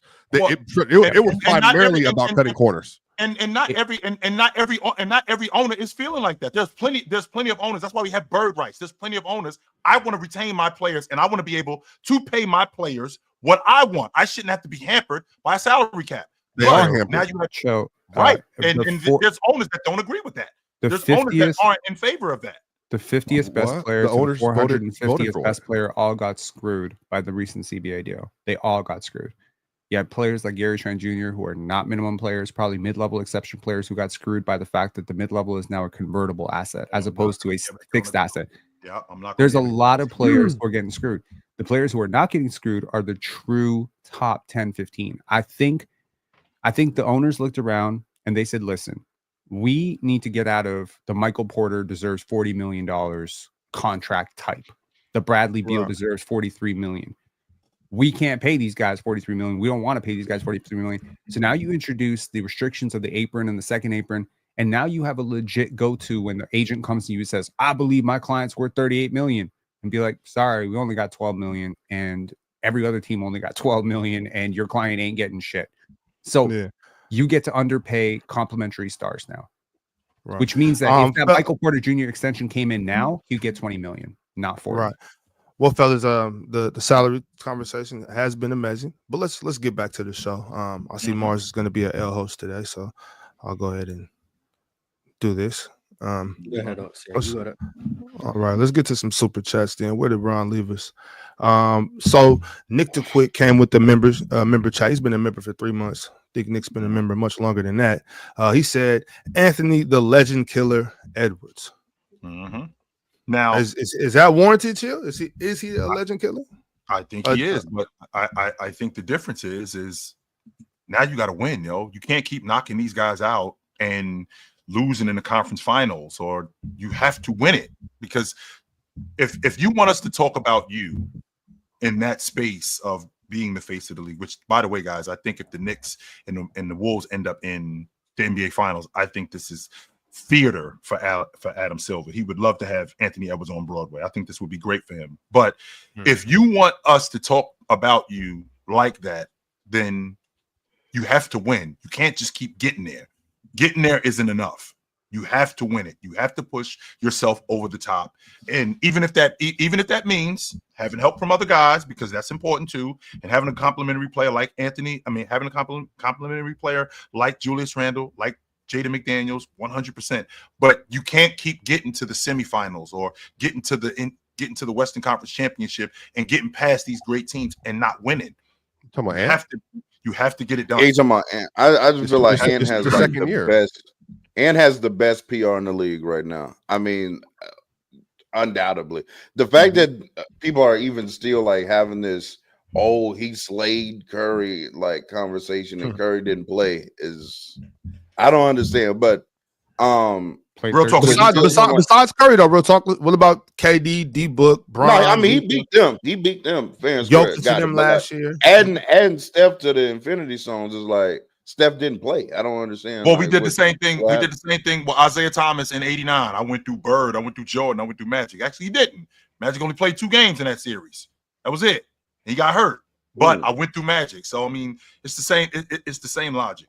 It was stupid. Oh, and also 40 years chill. I ago, mean, ain't got stupid. time. Ain't got time. He's 23. He doesn't necessarily have to win And right see, now. that's the problem that He we got have time. in too. That's the problem that we have in real talk, because we get confused with the idea, or not we get confused with it. We get lulled into this false sense of security that this guy's young and he's got time. Does he? I mean, I saw Dan Marino in the Super Bowl in year 2. Just so you know, he never got back again. Never. He never got back again. So the idea that just because you're young, that doesn't guarantee that, yo, I'm going to be there next year. We don't know what's going to happen next year. We don't know what's going to happen in 2 years. So when you get there and you get that opportunity to win, you got to do it, because these things aren't going to keep happening. Moss, I vividly remember Michael Jordan screaming on the back of the bus, crying when they lost to the Detroit Pistons in 1990. We're not going to keep getting chances. We're not just going to keep getting back here every year. That's not going to happen. So when we get an opportunity to win, we have to do it. And I think that's the same logic with Anthony Edwards. This narrative of him dropping Joker, dropping KD, dropping Book, right? Dropping all of these great players. You have to win, because ain't no guarantee that next year you're going back to the NBA Finals or the Western Conference Championship. Ain't no guarantee that you're making the playoffs next year. There's none. Just look at Devin Booker. Got another super chat from Hunter 3200. He says, it's time for Tibbs to go. Say what you want about Cat's defense. JB not showing up. OG inconsistency, the awful officiating, JB getting 5,000 one quarter, and being in the penalty with 9 minutes left is ridiculous. Which I was about to ask that question to you guys. If the Celtics come back being down 3-1 without their best player and they win this series, does Tibbs survive that? I don't see how. No. I don't know. Yeah, I don't. You mean like he's gonna get fired? Yeah, coaches tend to get blamed for things. So yeah, maybe he does get packed up. I don't know. And we live in a space, guys, and we live in a space where, one, firing coaches is the thing to do. It's like the trendy thing to do, and not only is it the trendy thing to do, it's the thing to do with replacing them with somebody quick. So who is the replacement? And I think the Knicks are winning this series. I do. I think the series is over. Whoa, hold on. Hunter wasn't done. Apparently, he got more smoke for Tibbs. No actual offensive scheme, overcommitting on defense, not utilizing your bench well at all. I don't know who the answer is, but if Knicks want to seriously compete, it can't be with Tibbs. Which I was thinking. Were they overcommitting in games like 1 or 2 or 3? No, I don't know. It's really funny, like the discourse around Boston and whoever's playing them. Like, you know what Boston's going to do. Boston's going to, number one, guard. They believe in their defenders. They're going to guard pretty much a one-on-one in isolation. And then they're going to generate as many threes as they can. And last night, they hit 22 of them at a 45% clip. So we can't leave that out, real talk. That is, say what you just said one more time. They hit 22 threes at a 45%. They've shot damn near 50% from three. Okay, yeah, 86% of teams. But they did make over 20. They isolated a lot. The Celtics isolated a lot less. Go back. Maybe they do. No, go back and look at those threes that they got. Tell me how wide open they were. Tell me who was late, consistently rotating. I swear to God, Derek White got the floodgates open because Karl-Anthony Towns was late to rotate on him multiple times. Is that Tibbs' fault? It's not Tibbs' fault. It's Karl-Anthony Towns' fault. Okay. I can't move Cat's legs for him. Yeah, Karl-Anthony Towns is a notorious. Look, closeout games are really hard. They are really hard. We've heard it for years. People say closeout games are hard. On the road is super hard. Okay, Knicks got one chance to win this series. Man, I'm telling you, it is tomorrow. That's it. There's a reason why 86% of the teams that are up 3-1 win the series, because when you're up in the series, you close the teams out. There's a reason why. But they don't usually five, you go up 3-1 because you're the better team. You're the better team. For that reason, the right case there. here. The worst. But that doesn't team was mean up the Knicks 3-1. are the better team. I'm not saying they're not. Like I'm just saying They're not. Normally you go up 3-1 like you're the better team. Normally when you go up 3-1, you are a better team. But this is a series, and well, speaking for the Celtics position, I did this for the Cavs. Optimistically, the Celtics probably look at this. If we don't, for lack of a better word, blow 2 20-point leads in game 1 and 2, we're the team that's won the series by now. Yeah, that's how this. And they can look at it like, even if you want to factor in the Jason Tatum thing, Jason Tatum sucked in game 1 and 2. I mean, we're up 20. So like they can look at it like, we don't need Jason Tatum to blow this team out. Like that's how optimistically for the Celtics they can look at this. I don't think the Celtics think they're the worst team. I don't think the Celtics think they can't beat this team 2 times in a row. I don't think they think that. Like They I didn't think play Jaylen like the Brown last night, believes in more. that. Even I if they think Al are the Horford, I worst think team, these guys believe they can beat this team, and I think they can beat them handily. I think that's how they feel. with KP playing the way he's playing right now, the idea that this is close is crazy. And that really does speak to just how good the Celtics are when fully healthy. Amazing team. And Sam Hauser coming back. I know y'all trolled me, saying Sam Ron Hauser was trolled you. busy. That's why he left, so we couldn't get to the Sam Hauser talks. Yeah. So again, like those other role players, like the Lou Dorts and the Sam Hausers, and y'all get mad when I stop a segment for 2 minutes to talk about them, but they are very important. And I think Sam Hauser was important last night, but especially Luke Cornett. That third quarter broke this game open. There was a moment in that second quarter where it looked like the Knicks were about to run away with this. Crowd was very quiet, right? And then the Knicks came back. And, the Celtics came back, credit to Al Horford, credit to all these guys, and they just kept connected. And then in the third quarter, you got the flurry of threes from Derek White. You got the big blocks from Luke Cornett. It's just those big plays. And, it's just like you sometimes need one team to play really well, but you also need a little bit of assistance from luck. The Celtics got shooting luck. They got Jalen Brunson damn near fouling out in one quarter. They got Karl-Anthony Towns playing like shit. They got really weird Tibbs rotations. So, shit. I think the Knicks dropped one yesterday too. I want to project really quickly, Oz.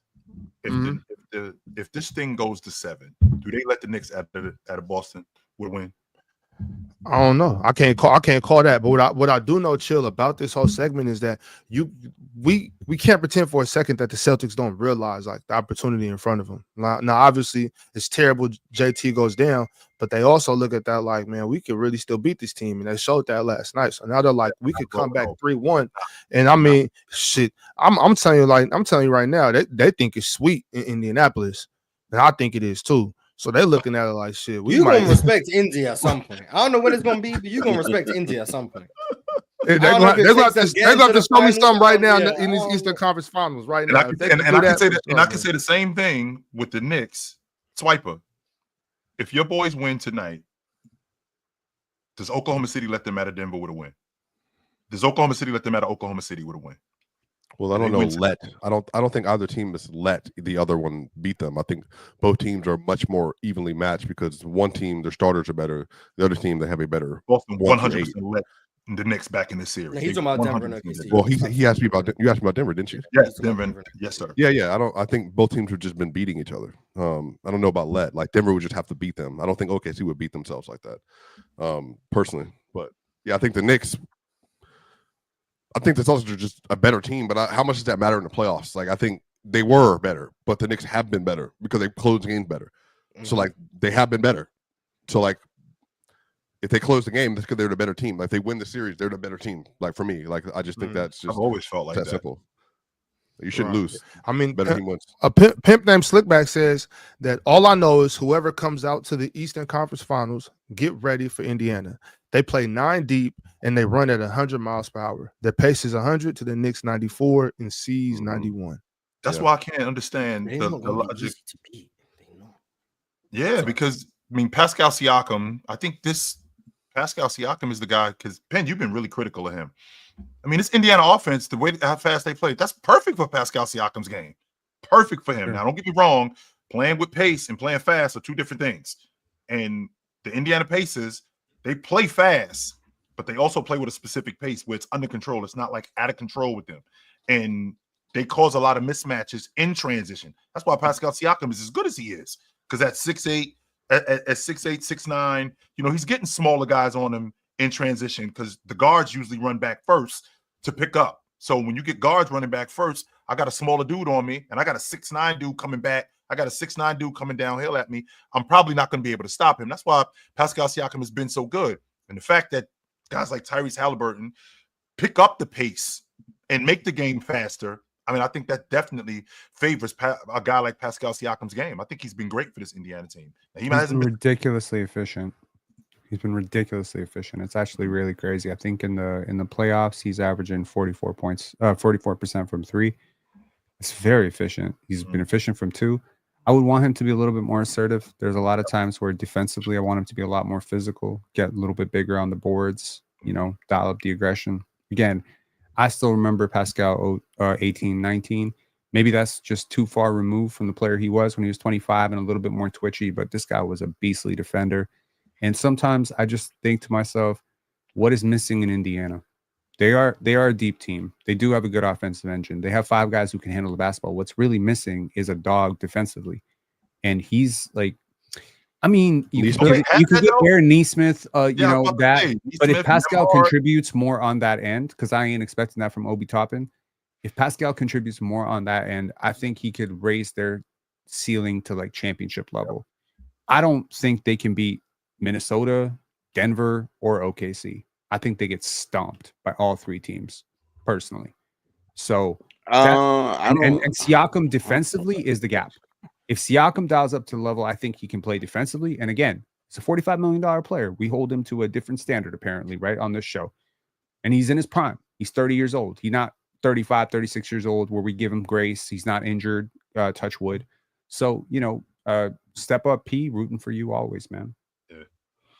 I feel like you have to have the personnel, and then the Pacers don't have, like, to me, a top 10 to 15 player in the league. That's me personally. I do think where you got Halliburton top 20-ish. Below Austin Reeves. No, not below Austin Reeves. But I'm saying, like, I think they are the team that requires the most, like, discipline and focus and intensity to play in the league, because they play with so much, like, force, and the way that they play is very intentional.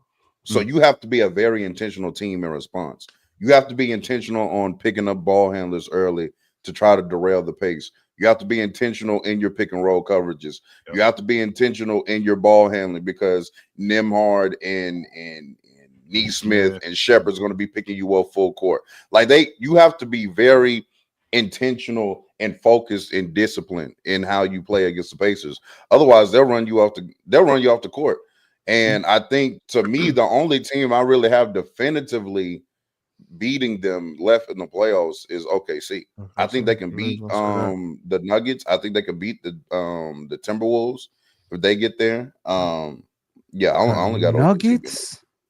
Do you know what Jokic is going to do to those guys? We've been saying that. We just saw Donovan Mitchell average 40. We just saw Giannis do, like, the one player being dominant isn't enough of an answer. That should tell somebody something that he might they're average food for 60. everybody.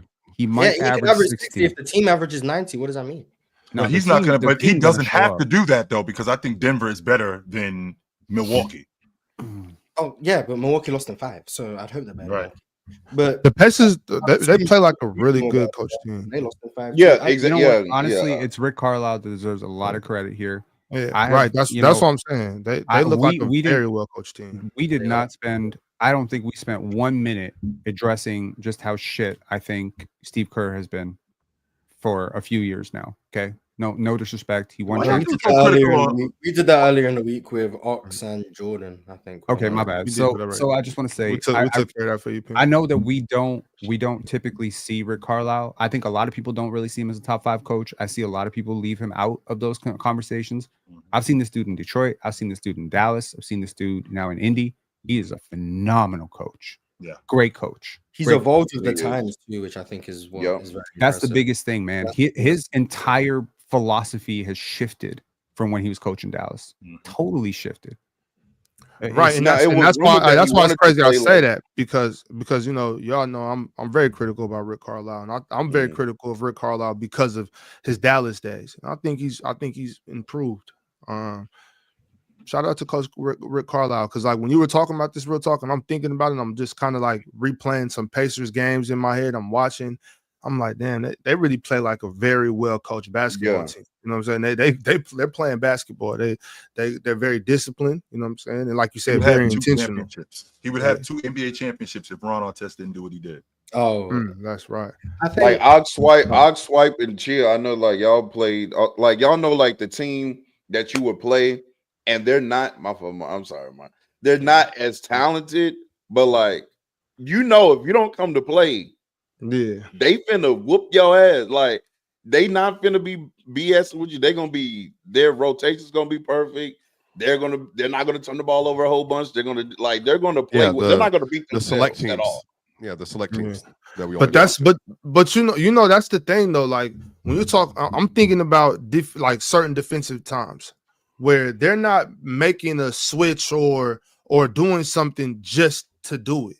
You know what I'm saying? Like they're trying to make something. They're trying to make something happen. Like so when you talk about the intention being intentional, you can see that in their play style too. Like every step of the way, it's very very rare are they wasting something. Like they might just like every team throw a dumb turnover or have a lull of silly offense, goofy mistakes, whatever that's going to happen. But for the most part, you see that, and a lot of that I think has to do with TJ McConnell. You know what I mean? I think he's playing a very big role in this basketball team. I've seen many games this year where he's had to settle the squad down. He's had to come in and make sure, okay, let's get some good looks. I've seen him dish the ball out, make sure that everybody stays at pace on offense. I think this is a very good basketball team. So I don't mean any disrespect by when I was talking about it. To Real Talk's point about they don't have like a top 10 to 15 player, I think we all agree with that. I don't think any of us have Halliburton as a top 10 to 15 player. But I think he's close.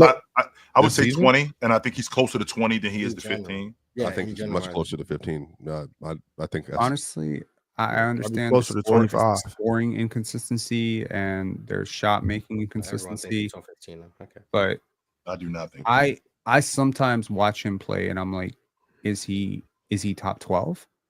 Like the way he impacts the game. I think he can have games at that level, but I don't think he's like consistency. You alluded to it earlier. Consistency is a big part. Yeah. I don't think he's consistently at that level. I think he can have games at that level. I think Jalen Brunson can have games where he's a top 5 player.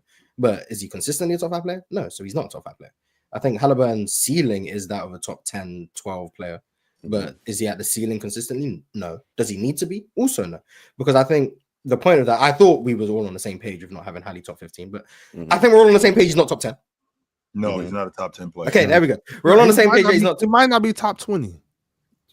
We're all on the same page that he's not top 10. And I think good coaching and good schemes and good and a good system can make up for the lack of elite top end talent. I think that's where I think it can bridge that gap. Some teams can have a top 10 player and another team cannot have that, but because they're well coached and they have a better system and they're more cohesive, they can bridge the gap that appears to be in talent.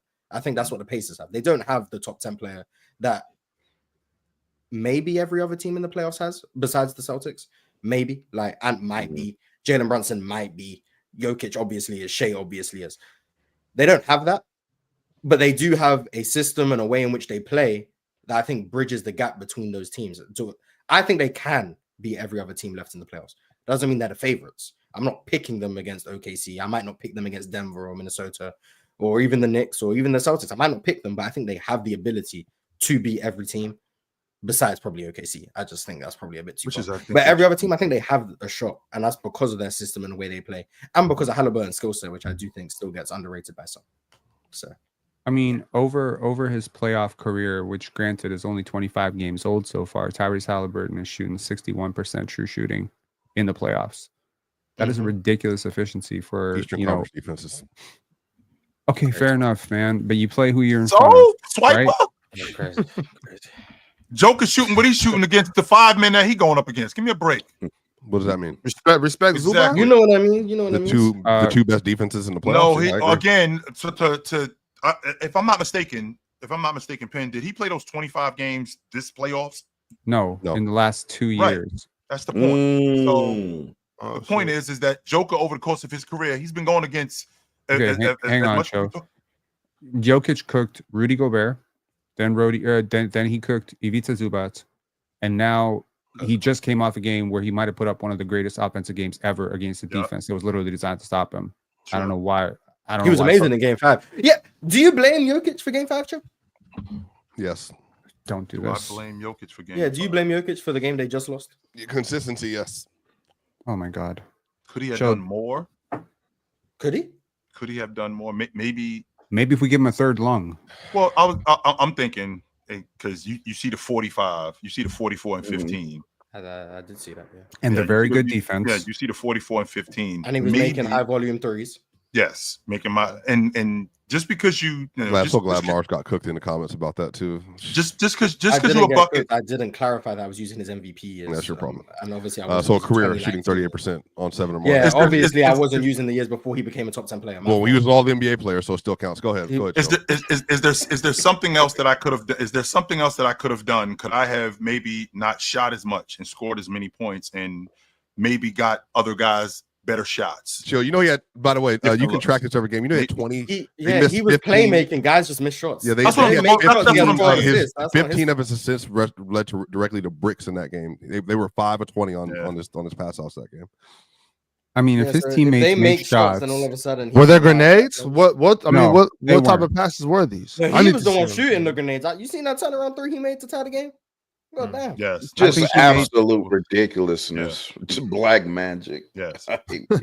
I think he made Just the that right good? play Oh, like man, that's fine. 97% You of the see, time. by the way, if you think my tweets are entertaining, you should look at Real Talk. Real Talk only interacts either good Giannis games or bad Jokic moments, or this was a good Jokic moment. That's a complete lie. But You're he already couldn't- lying. Because hold of on. black magic. But chill, he couldn't You're bring already himself. lying. He couldn't bring himself to do it. What Is he said. lying? Real talk. No, Is this- He's is this lying. No, what he He hold on. gave Jokic some flowers. No, but If what you he guys said is weren't the way going he did it though. This is what he said. He said, "Man, I'd be a Jokic fan if they weren't bouncing on it all the time." Yeah, that's right. Bro, if y'all didn't glaze the man so much, I could be a real fan. But like, damn, Y'all make it hard, y'all Swiper. going hard, bro. Literally. Y'all make it hard, bro. Damn. You in Oh, particular. They not y'all lying. make it hard. Y'all be There are people Yes, who sir, are yes, sir. against Oh, Jokic my because of his God, stance. Man. That's not Nah, for real. against LeBron Like, for the same reason. Denver has lost some very loyal fans because of you, Swiper. Just wanna No, they say haven't that. actually. Their fan base is Oh, bigger yeah, than I've ever seen been. on the It's literally- timeline. Because if you remember, No, that I game, didn't. Jokic made a left-hand hook shot. First thing I see on the timeline, but Jokic doesn't have a left. I was like, You ain't got no left hand. Talking directly to this guy. Yeah. Is that the area? That's the direction. Talking directly to the guy.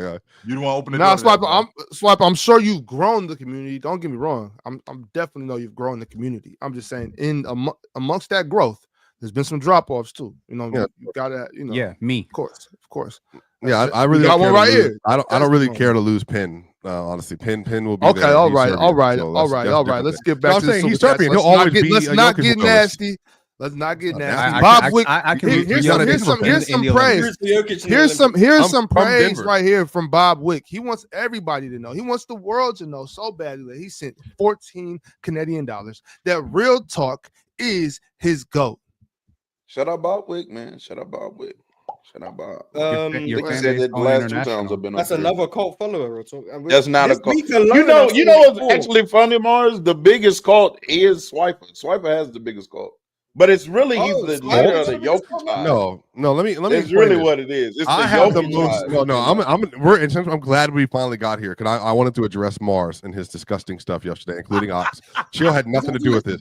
Carson Ox from what? Nerd Sesh, they had nothing to do with this. My boy from Pick a Side had nothing to do with this.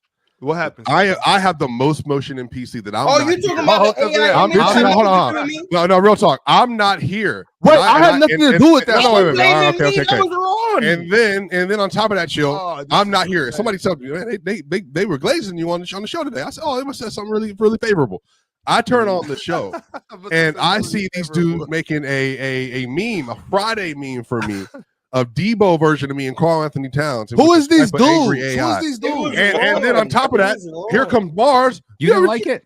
No, hold on. Yeah, and then let me do this Mars voice. Like, do you ever happen to look at Swiper's Twitter and do you see some of the tweets that he makes? Oh, hey, biscuits and gravy, my friend.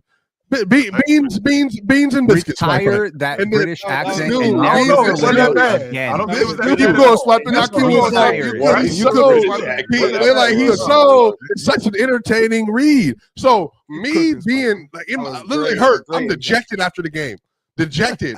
And Mars is laughing at my pain on the show without me being there. Absolutely, yes, I'm absolutely. telling you, man. I'm Good telling you, Okay, man. Swiper, but can you go ahead and just take me out of that now? Could you say I misspoke? No, I'm gonna you didn't take speak Ock up out of for me. that because You didn't speak up for me. what was I supposed to do? Take the La- picture down? you laughed. You laughed. You got control. You got moderator powers. I mean, the shit was funny, but it wasn't at your expense. It was just, you know. I was honestly, definitely laughing at your expense. Absolutely. honestly, Swiper, I wish I could have took that picture down. In hindsight, I want to apologize to you directly. No, shouts, my dog. We got another super chat from Perry Peterson. Perry Peterson says trading Wiggins for Butler was a horrible move. He is putting up Wiggins' numbers with worse defense. Butler was literally a cone on defense. Every team looks better than they are right after a shakeup. I think this is where you got to factor in that he wasn't moving like he normally does. Yeah. I think his off-ball defense was still valuable. I think the on-ball stuff, like Julius Randle had his way with like everyone on the roster. And Jimmy's not like this lockdown on-ball defender anyway. I don't think they got him to be that. He hasn't been there in like 6-7 years. So as an on-ball defender, I don't think he has been since like Philly, maybe.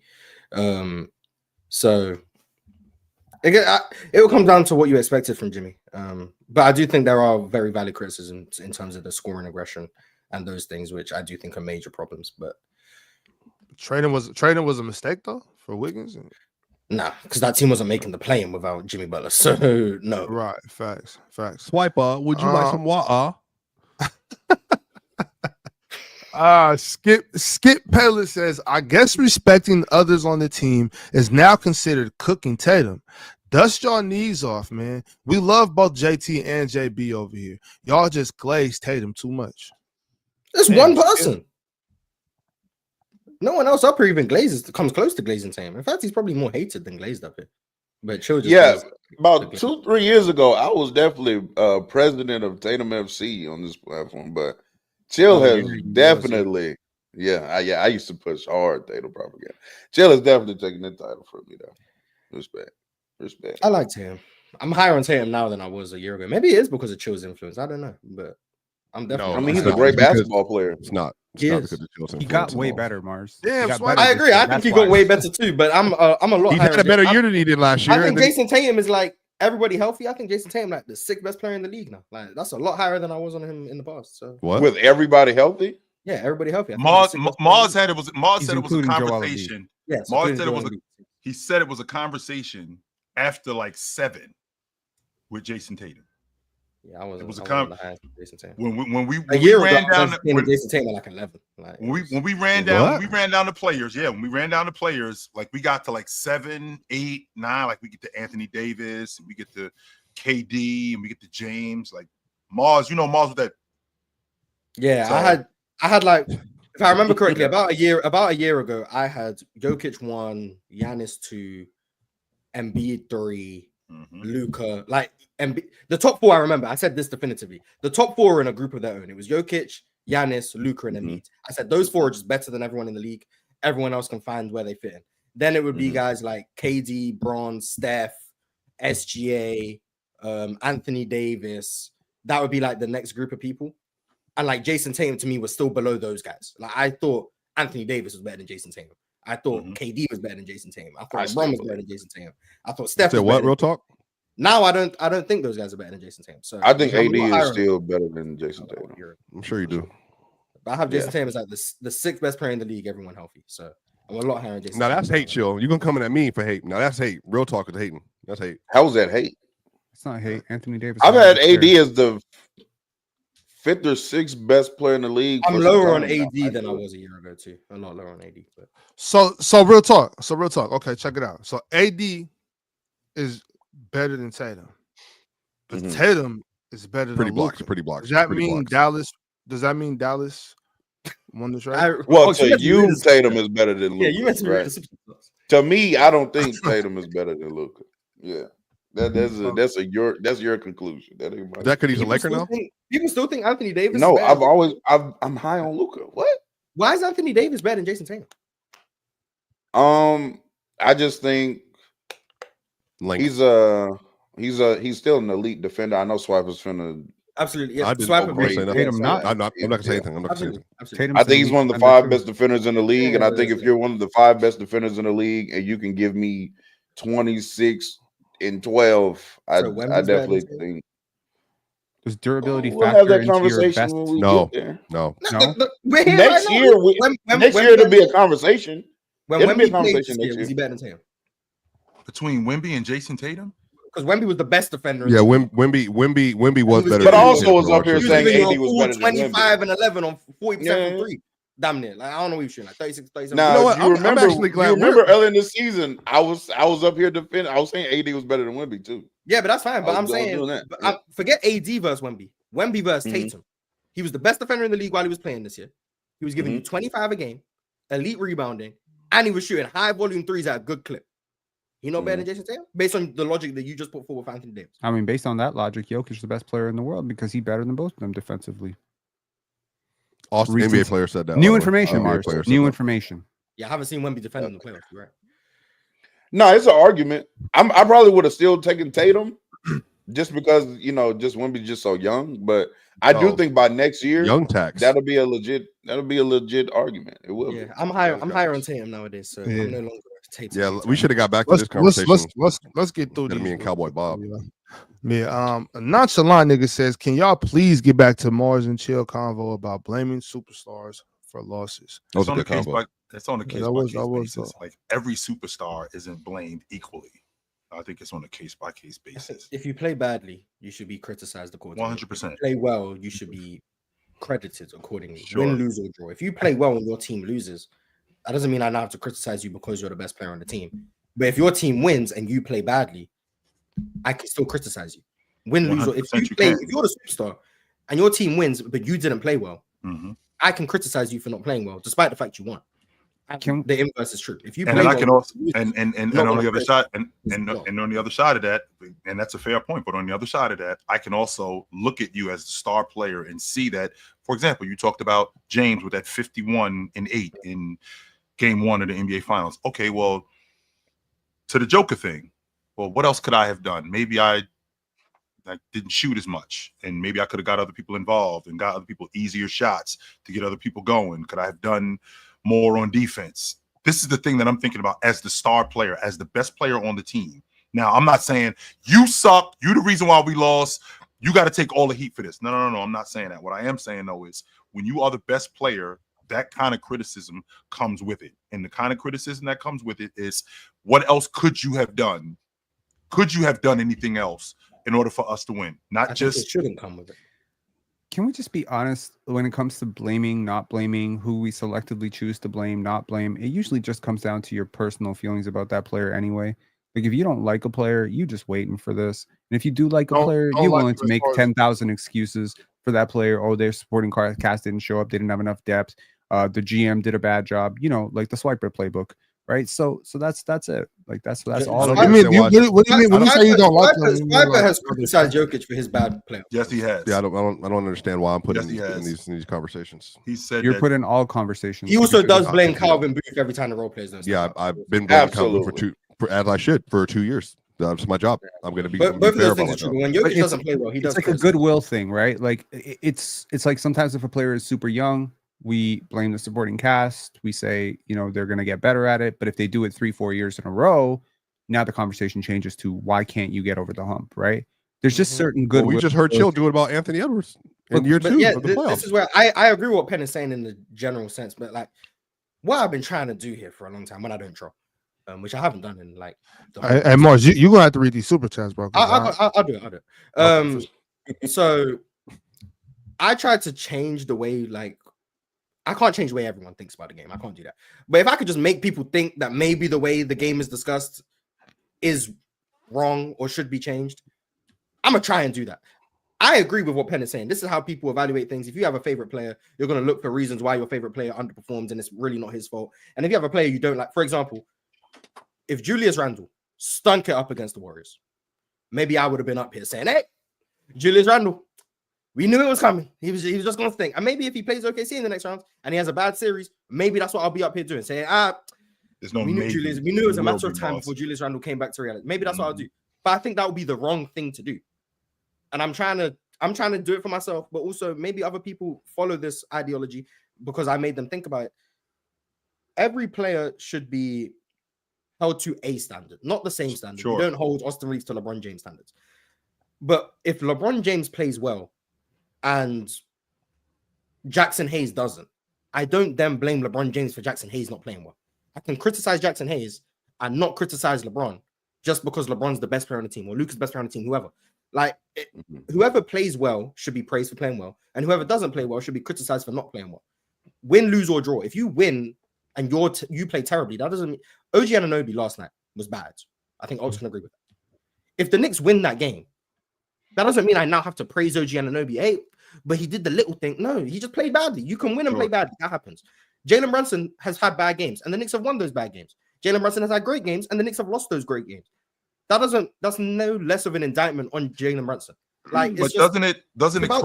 How well do you play? And we talk about you accordingly. That's it. And that part I get, Mars, but doesn't it cross in between with your logic about just being better at basketball? Like, because me being better at basketball, that's a bigger picture thing. If you're better, you're better.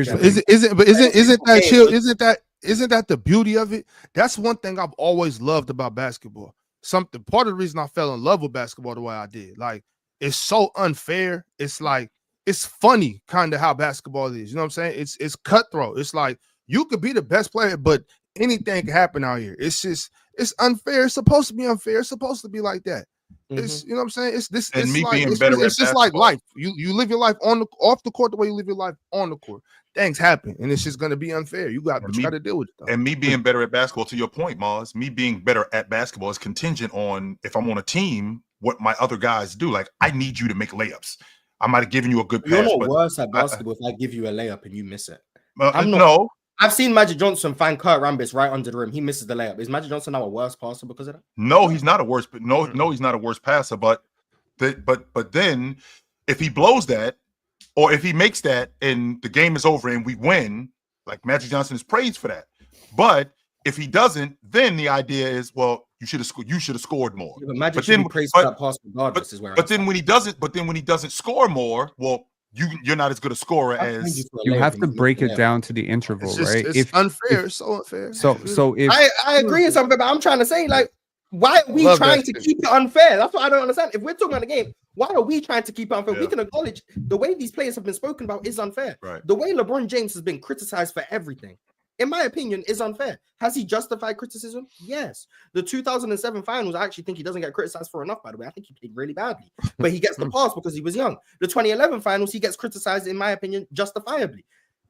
And then there's also there's people who genuinely criticize LeBron James for losing the 2017 and 2018 finals. Like, there are people out there who genuinely think the teams, especially 2017, the teams were relatively even. There are people out there who think that, and they blame LeBron James. I think that's unjustified. Morris, he the king. He said he the king. Heavy is the head.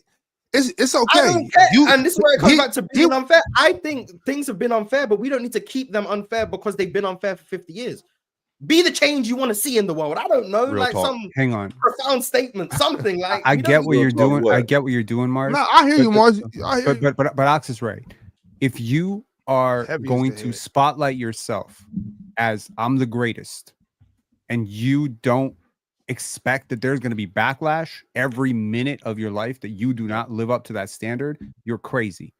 I think here's what I would say to anyone who is shy of criticism, and this is something that I've had to learn throughout my life because I was very sensitive to criticism when I was much younger. And I was like, why are they coming at me? Why this? And I would lose. No, I'm not sensitive to it now. You see the comments, bro. I don't give a shit, and I'll still be saying crazy shit. So what I say is, if you want to be great, you got to understand that the other side of greatness is you got to deal with all the pushback that comes with it, because it's the diamond tester thing, right? You want to say, I'm chasing the ghost of 23. You want to come out and say that if you're LeBron? Well, now I'm going to scrutinize the shit out of your entire game. Jordan didn't lose in the finals. You lost in the finals, blah, blah, blah, blah, blah, blah, blah, right? That's just going to happen. So if you don't want all that heat, you don't want all that smoke, don't be great. Go be a role player. We won't talk about you. Peyton Pritchard shoots 1 for 10. We won't talk about it. Jason Tatum shoots 1 for 10. We talk about it. I think we should talk about if Peyton Pritchard goes 1 for 10. But we'll go in it. I get what you're saying, but at the end of the day, what I'm saying is if somebody hates on you for losing a game, that's a compliment because they believe that you could have won that game. So you guys believed in Jalen Gray? Oh, so the most believed in player in PC is... Yes. I did, Moss. I did. Me. The most what? most believed in player based on that logic is who? Who do we criticize the most up here after a loss? Honestly, I think it's. Oh, nice. I feel like people have a lot of faith in you, Swiper. Mhm. I feel like reading. No, the I know. comments, Oh, it's every day. It feels like it feels like people think you're too smart to say some of the stupid shit you Swiper's the say. greatest on the panel because he's the most criticized. But we do have to get to super chats because sir. obviously I rambled for too long. My fault. I derailed everything. For you. The Very ball quickly, I do want to say this just very quickly, Mars. I'm very quickly, because we have. This is gonna be my last time addressing this gentleman here. But he's been talking, in the chat the whole time. I'm not even gonna say any names because me saying his name last time was such a big deal. Now, mind you, I went back and watched the clip. I also brought up another name, and I asked you, what do you get out of it? I didn't even insult you or nothing like that. I asked you, what do you get out of talking to Chill like that every episode? That's what I asked you. And so now, because you're sensitive and because I said your name and asked you a question, I didn't even call you out or anything like that. Now you've been talking about me and now you're on my dick 24/7. So now you're riding two dicks in one episode. For me, hey, if that's your lifestyle, that's you. But what I'm saying is that leave my name alone. I haven't been addressing you. I really don't even talk about you. So it is what it is. And I know you really ain't about no action because Tay said he pulled up to your city and you ain't want no smoke. All right. So It it is what it is. Yo, is this a therapy? Keyboard warriors. Is this a therapy? Keyboard session? warriors. Yo, Pin, Keyboard warriors. let's move on. Let's What move on. you Let's dudes move on. are. I'll feel you addressing that though, real talk. You got every right to address it, but you know what I'm Keyboard saying? warriors. Let's keep it moving more. Let's just get with the super chat, bro. Talk all that shit when you see me in the streets. You ain't got nothing to say, as you were saying, Mars. Thank you. The baller shot caller said, we all know if the Mavs would have stayed together, they would have been in the Western Conference Finals again. The Wolves struggled against our lineups. Is he saying the Luka Mavs? You guys think, assuming Kyrie's healthy, you think the Mavs would have been back in the conference finals? Depending on what seed they were. I do. Yeah, I do. I think they had real action, Mars. Yes, they would have beat the way they were Lakers and playing, Rockets for sure. Yes, I think they had real action. Yes, they did. Real action. Mo said, salute guys, Dub Show and Chill. Who's Steph's player comp? Who would you compare? Steph Curry's I think late 1990s Chill, banned from the NBA. NBA. What you call it? Mahmoud Abdul-Rauf. Yes. Yep. Banned from the NBA. Okay. Unfair. Mad Max Sports Talk, member for 21 months, said back to back, yeah, and hashtag Unkslayer. Damn, he slayed you, Chill? He did not slay me. No, sir. Oh, okay. I didn't have anything to do with that, real talk. I guess Curry. Skip Payless said, put respect on Jaylen Brown, especially you, Chilltown. Hashtag get off Tatum's jockstrap. Sounds like you just take your own. Sounds like you just take your own advice. Zero just vibing said Jimmy got injured, but Jimmy got injured, but y'all know he that criticism like he not. I don't know what the hell. Yeah, I'm sorry, I don't understand what. No. Jimmy got injured, but y'all know he wants the criticism as if he was not injured. Meaning, thank you for the translation. Yeah. Jimmy won't use that as an excuse. I will say that he will not. That's not him. Kent Lipscomb Jr. said Tim Duncan top 5 and Spurs Nation. We back. Hashtag WemVP loading. We need wing shooting and a backup big. I like that. Not Harper and not Giannis. Now Wemby propaganda next year is going to be fire. I think Dylan Harper will be great in San Antonio. But Casual Brown said Jimmy Butler experience, no game 6 shot to save his legacy. Nope. What game 6 shot is he alluding to? Game 6 shot, would that be? I think it would in Philly when he went for 50 against them. 50, 49 or something like that against Philly. Yeah, to force game 7 against Philly. What year? 23, 22. The year they went to the finals. They played. They played in the second round. Remember, Raptors played them first. When they had James Harden. Oh yeah. Did he have 40? He had 40 something in one of those games. I can't. Yeah, I think it was game 6 to force game 7. Oh, I'm not surprised, man. Jimmy was a demon in the Eastern Conference. Yes, sir. Let me check. He had 40 in game 4. 1, 2, 3. Yeah, game 4. But I think they lost that game. Well, he had 56 in which game, Mars? 4 versus the Bucks? 56 was against the Bucks. That was in 23. That was in 23. That was in game 4, I think. Let me check. 23. Bear with me. I'm trying to do this all on the fly for you guys. Sure. That was game 1, 2. That was game 4 to go up 3-1, I think. Yeah, to go up 3-1, he had 56 and then close out the series with 42. Ridiculous. Tank Jones says, shout out to Ernest Jr., man. All of his hate watches falling into place. Quote unquote, refs putting an end to Swipa's run tonight. Somebody asked about this earlier. What can change? The Nuggets outside of Jokic and Gordon cannot shoot. I think it was 17 of 57. I think is what they shot or something like that. So hopefully that's not the case tonight. MPJ has looked unplayable, to be honest with you. His shoulders are just completely off the bone. He's gonna get the shot tonight, though. Watch, he's gonna come out like 4 for 4 from 3. Hopefully, goodness gracious. Swipe, I hope you relish this episode because this is the last panel episode that your team will be in the playoffs. Real talk.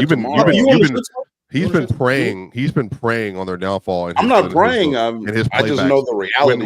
When Aaron Gordon hit that 3 2 games ago to go up, finally, real talk. Well, like you bums you suck. I knew y'all were frauds. I knew y'all were frauds. The clip was playing. Playback. They'll retweet real talk stuff. Oh yeah, because James Harden. I mean, no, James Harden. OKC. It was OKC. Oh, OKC. Yeah. No, I was saying Shea was a fraud. Real talk. You have an agenda. We know this. You're my dog. It's the Lakers. I don't have an agenda. Lakers, Nuggets, I don't have an agenda. Just know okay. These 3 biggest opponents are me, to the point where we're lying, Nuggets, and then they all line up all at once. There's no agenda. As you were saying, Mars, with the super chat, Mars, as you were saying. Respect Steph said Steph's injury is a prime example of why you avoid the Rockets in the first round. Chilla Mars said this. You don't want to play them, win or lose. Well, he got hurt in the Wolves game. Yeah, but I think he's saying that the toll that 7-game series against the Rockets took on him. Got worn down. Who else? Which I can buy some credence to that. Who avoid the play? Who else? Like if he would, I don't think he would have gotten worn down as much. He would have played the Lakers. He would have been out. He would have been out of the playoffs to not get worn down. If they were the 6th seed, they played the Lakers. Which they beat the Lakers. I don't think it's physically taxing. I don't know if they win or not. And that's the point. I mean, Lakers really were food, man. Jimmy Butler is what you think Bradley Beal is, and that's disrespectful to me. No, that's insane. Lance White. Yeah, all right, Swipe. Hunter said Jimmy turned into the 2023 finals. Jimmy, god awful. Yeah, he wasn't good in the finals that year.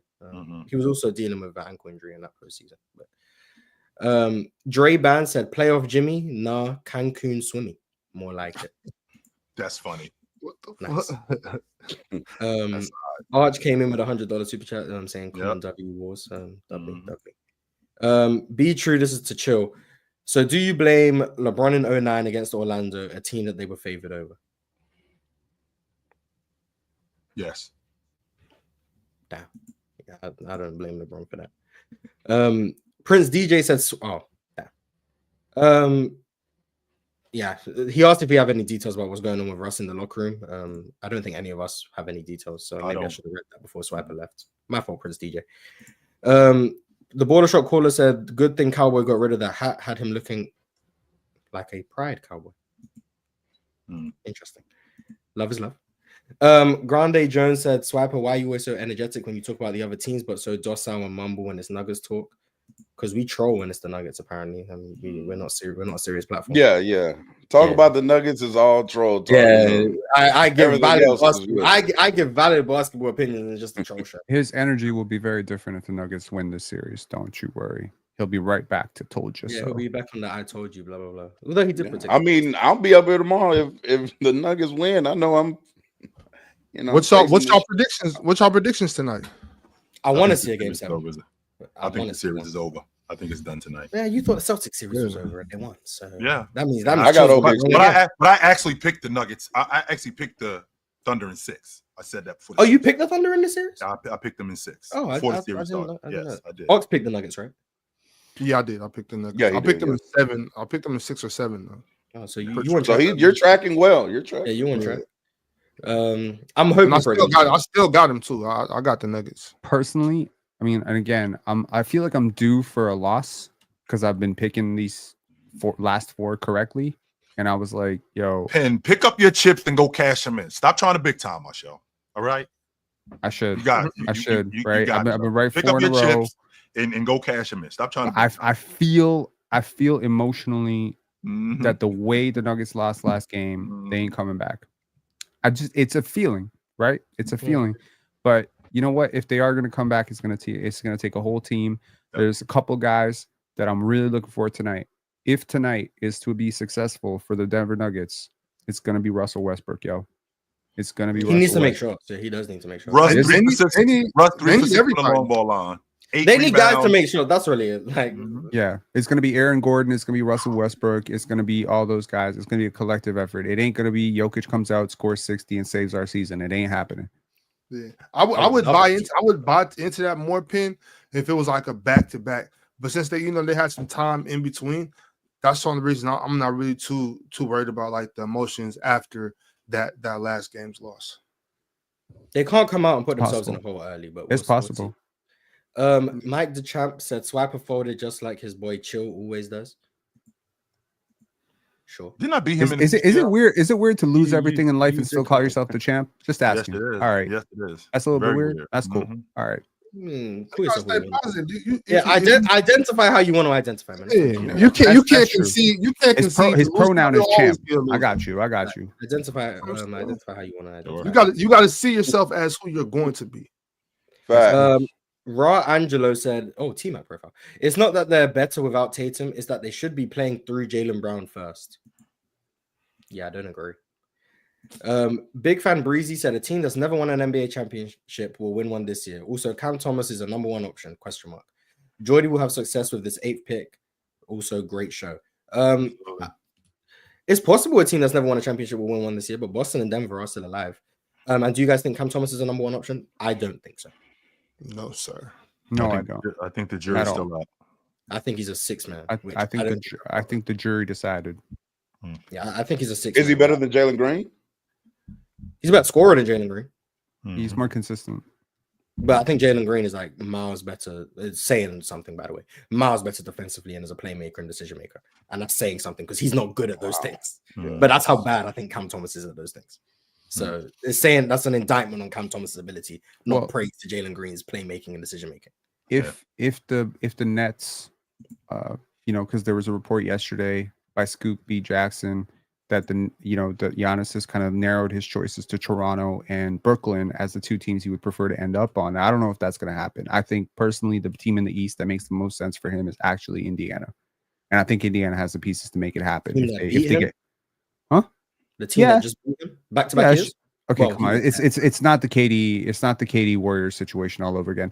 But I mean, maybe Giannis doesn't want to go to Indiana. I'm just saying, if the Nets do make a deal for Giannis, they're going to need Cam Thomas.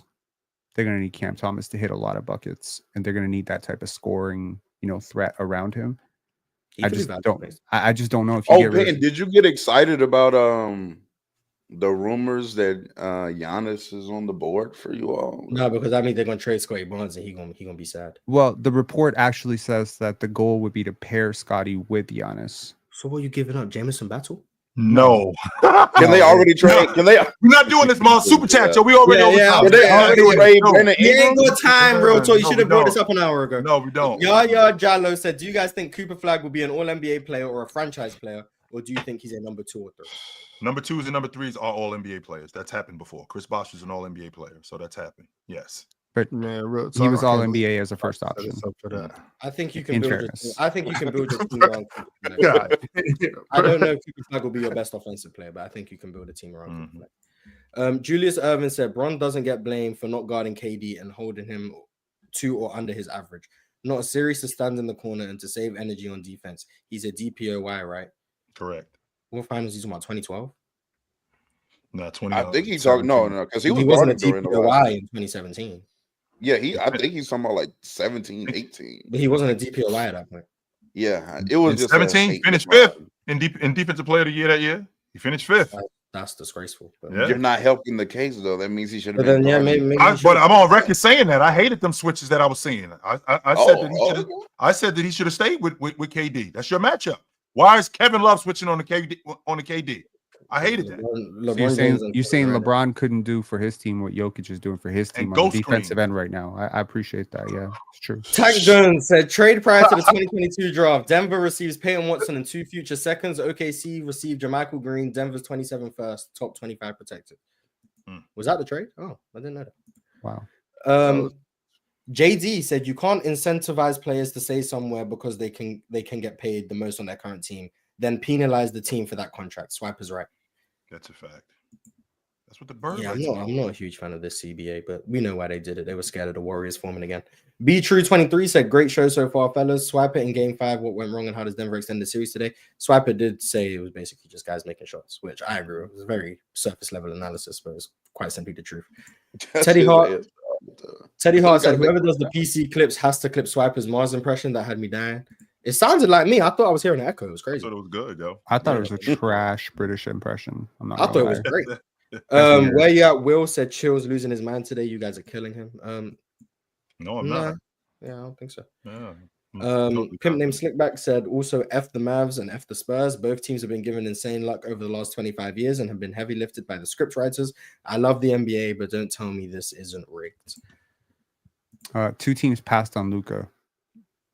Not one of them, Penn. 2 of them did. And both of them had no. 4 teams passed on Luka. Actually, no. Correct enough, because the Atlanta Hawks traded back. I get it. Yeah.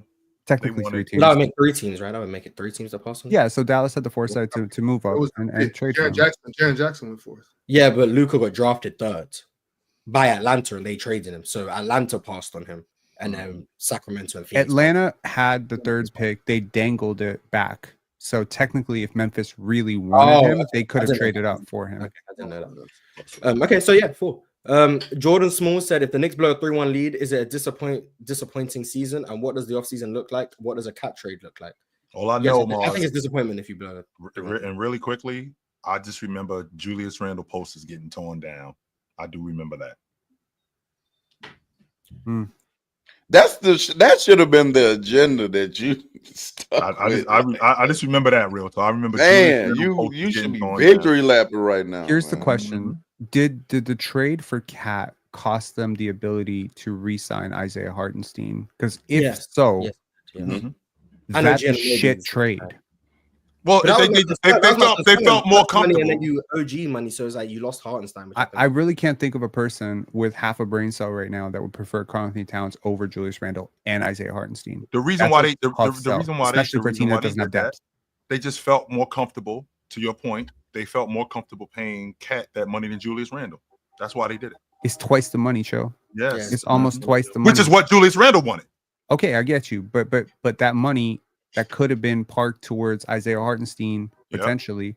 I guess OG kind of screwed him over a little bit by holding out for a little bit more money than they would have expected. Yes, I think when they traded for him, they were expecting him to want 28, and then he bumped it up to 36, and that kind of messed him up a little bit. But yeah, real talk. Since we're on the subject of Julius Randle, I need my money at the end of the season, Minnesota. Yeah, he's contract is up. He got a player out. My contract is up. I need my money. He's out and trying to get a long-term deal. Yes. I think he's earned it. So I'm thinking 150.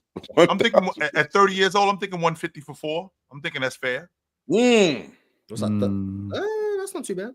I'm thinking 150 for 4. Was that like 36 a year ish? Maybe 160 for 4. I'm thinking that's fair. Tim Conley's I'm thinking 160, about 40. I'm thinking 160 for 4. Yeah. I don't think they're gonna give them that.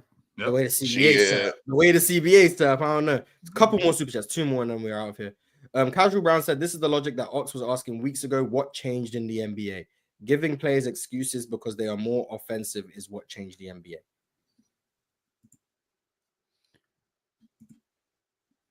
Who's he talking about? I don't know.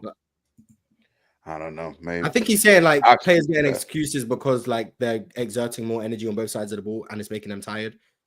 That didn't used to be an excuse because you used to just have to play both sides of the ball. I think that's what he's trying to say.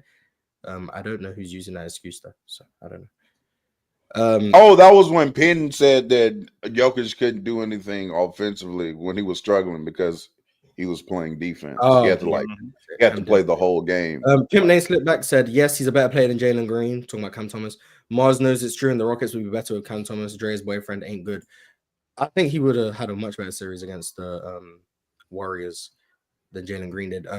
Also, because the show got ended prematurely, was it yesterday or the day before? Day before. I screenshotted all these super chats. Missed, and Penn screenshotted them. So shout out to Penn. I will read these because everyone deserves to get their money's worth.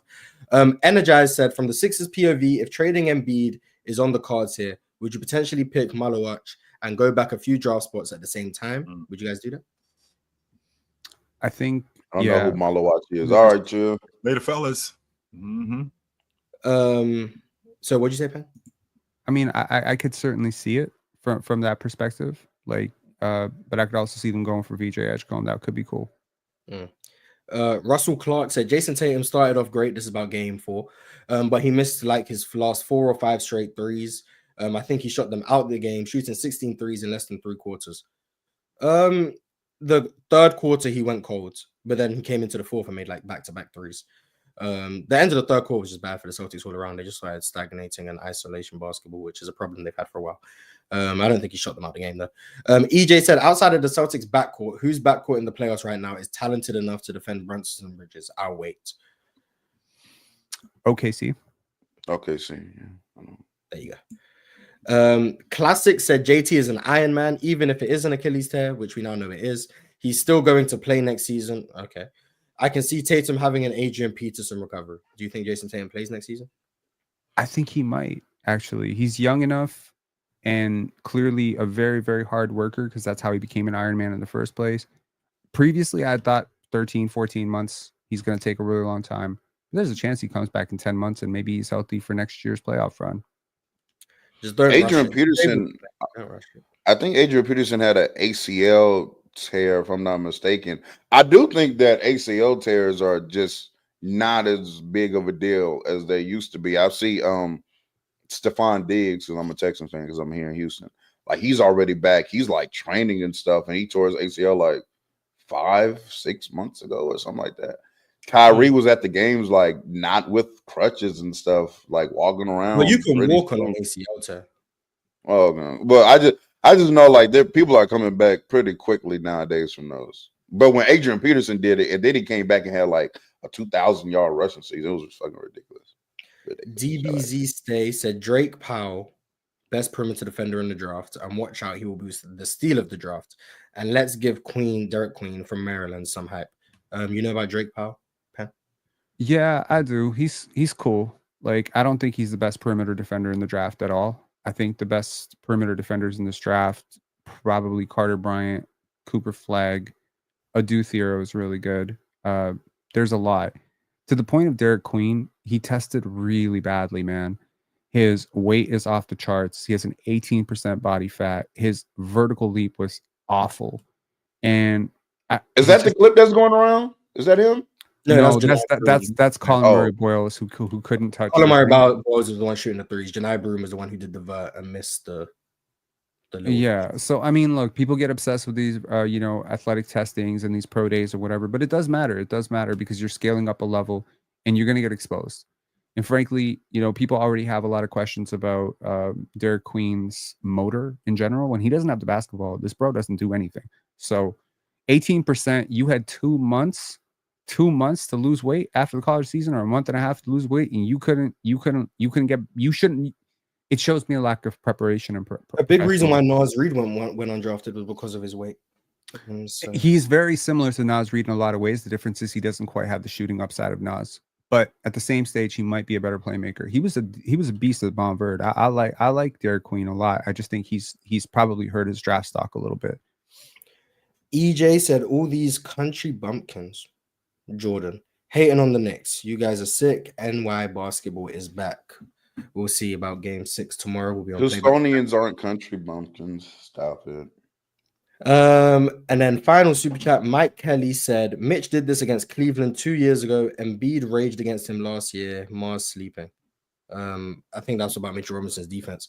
Like I said to Jordan at the time, my point about Mitchell Robinson's defense was that he hadn't been protecting the rim at the level he is in the playoffs, or playing defense at that level for the last 2 seasons.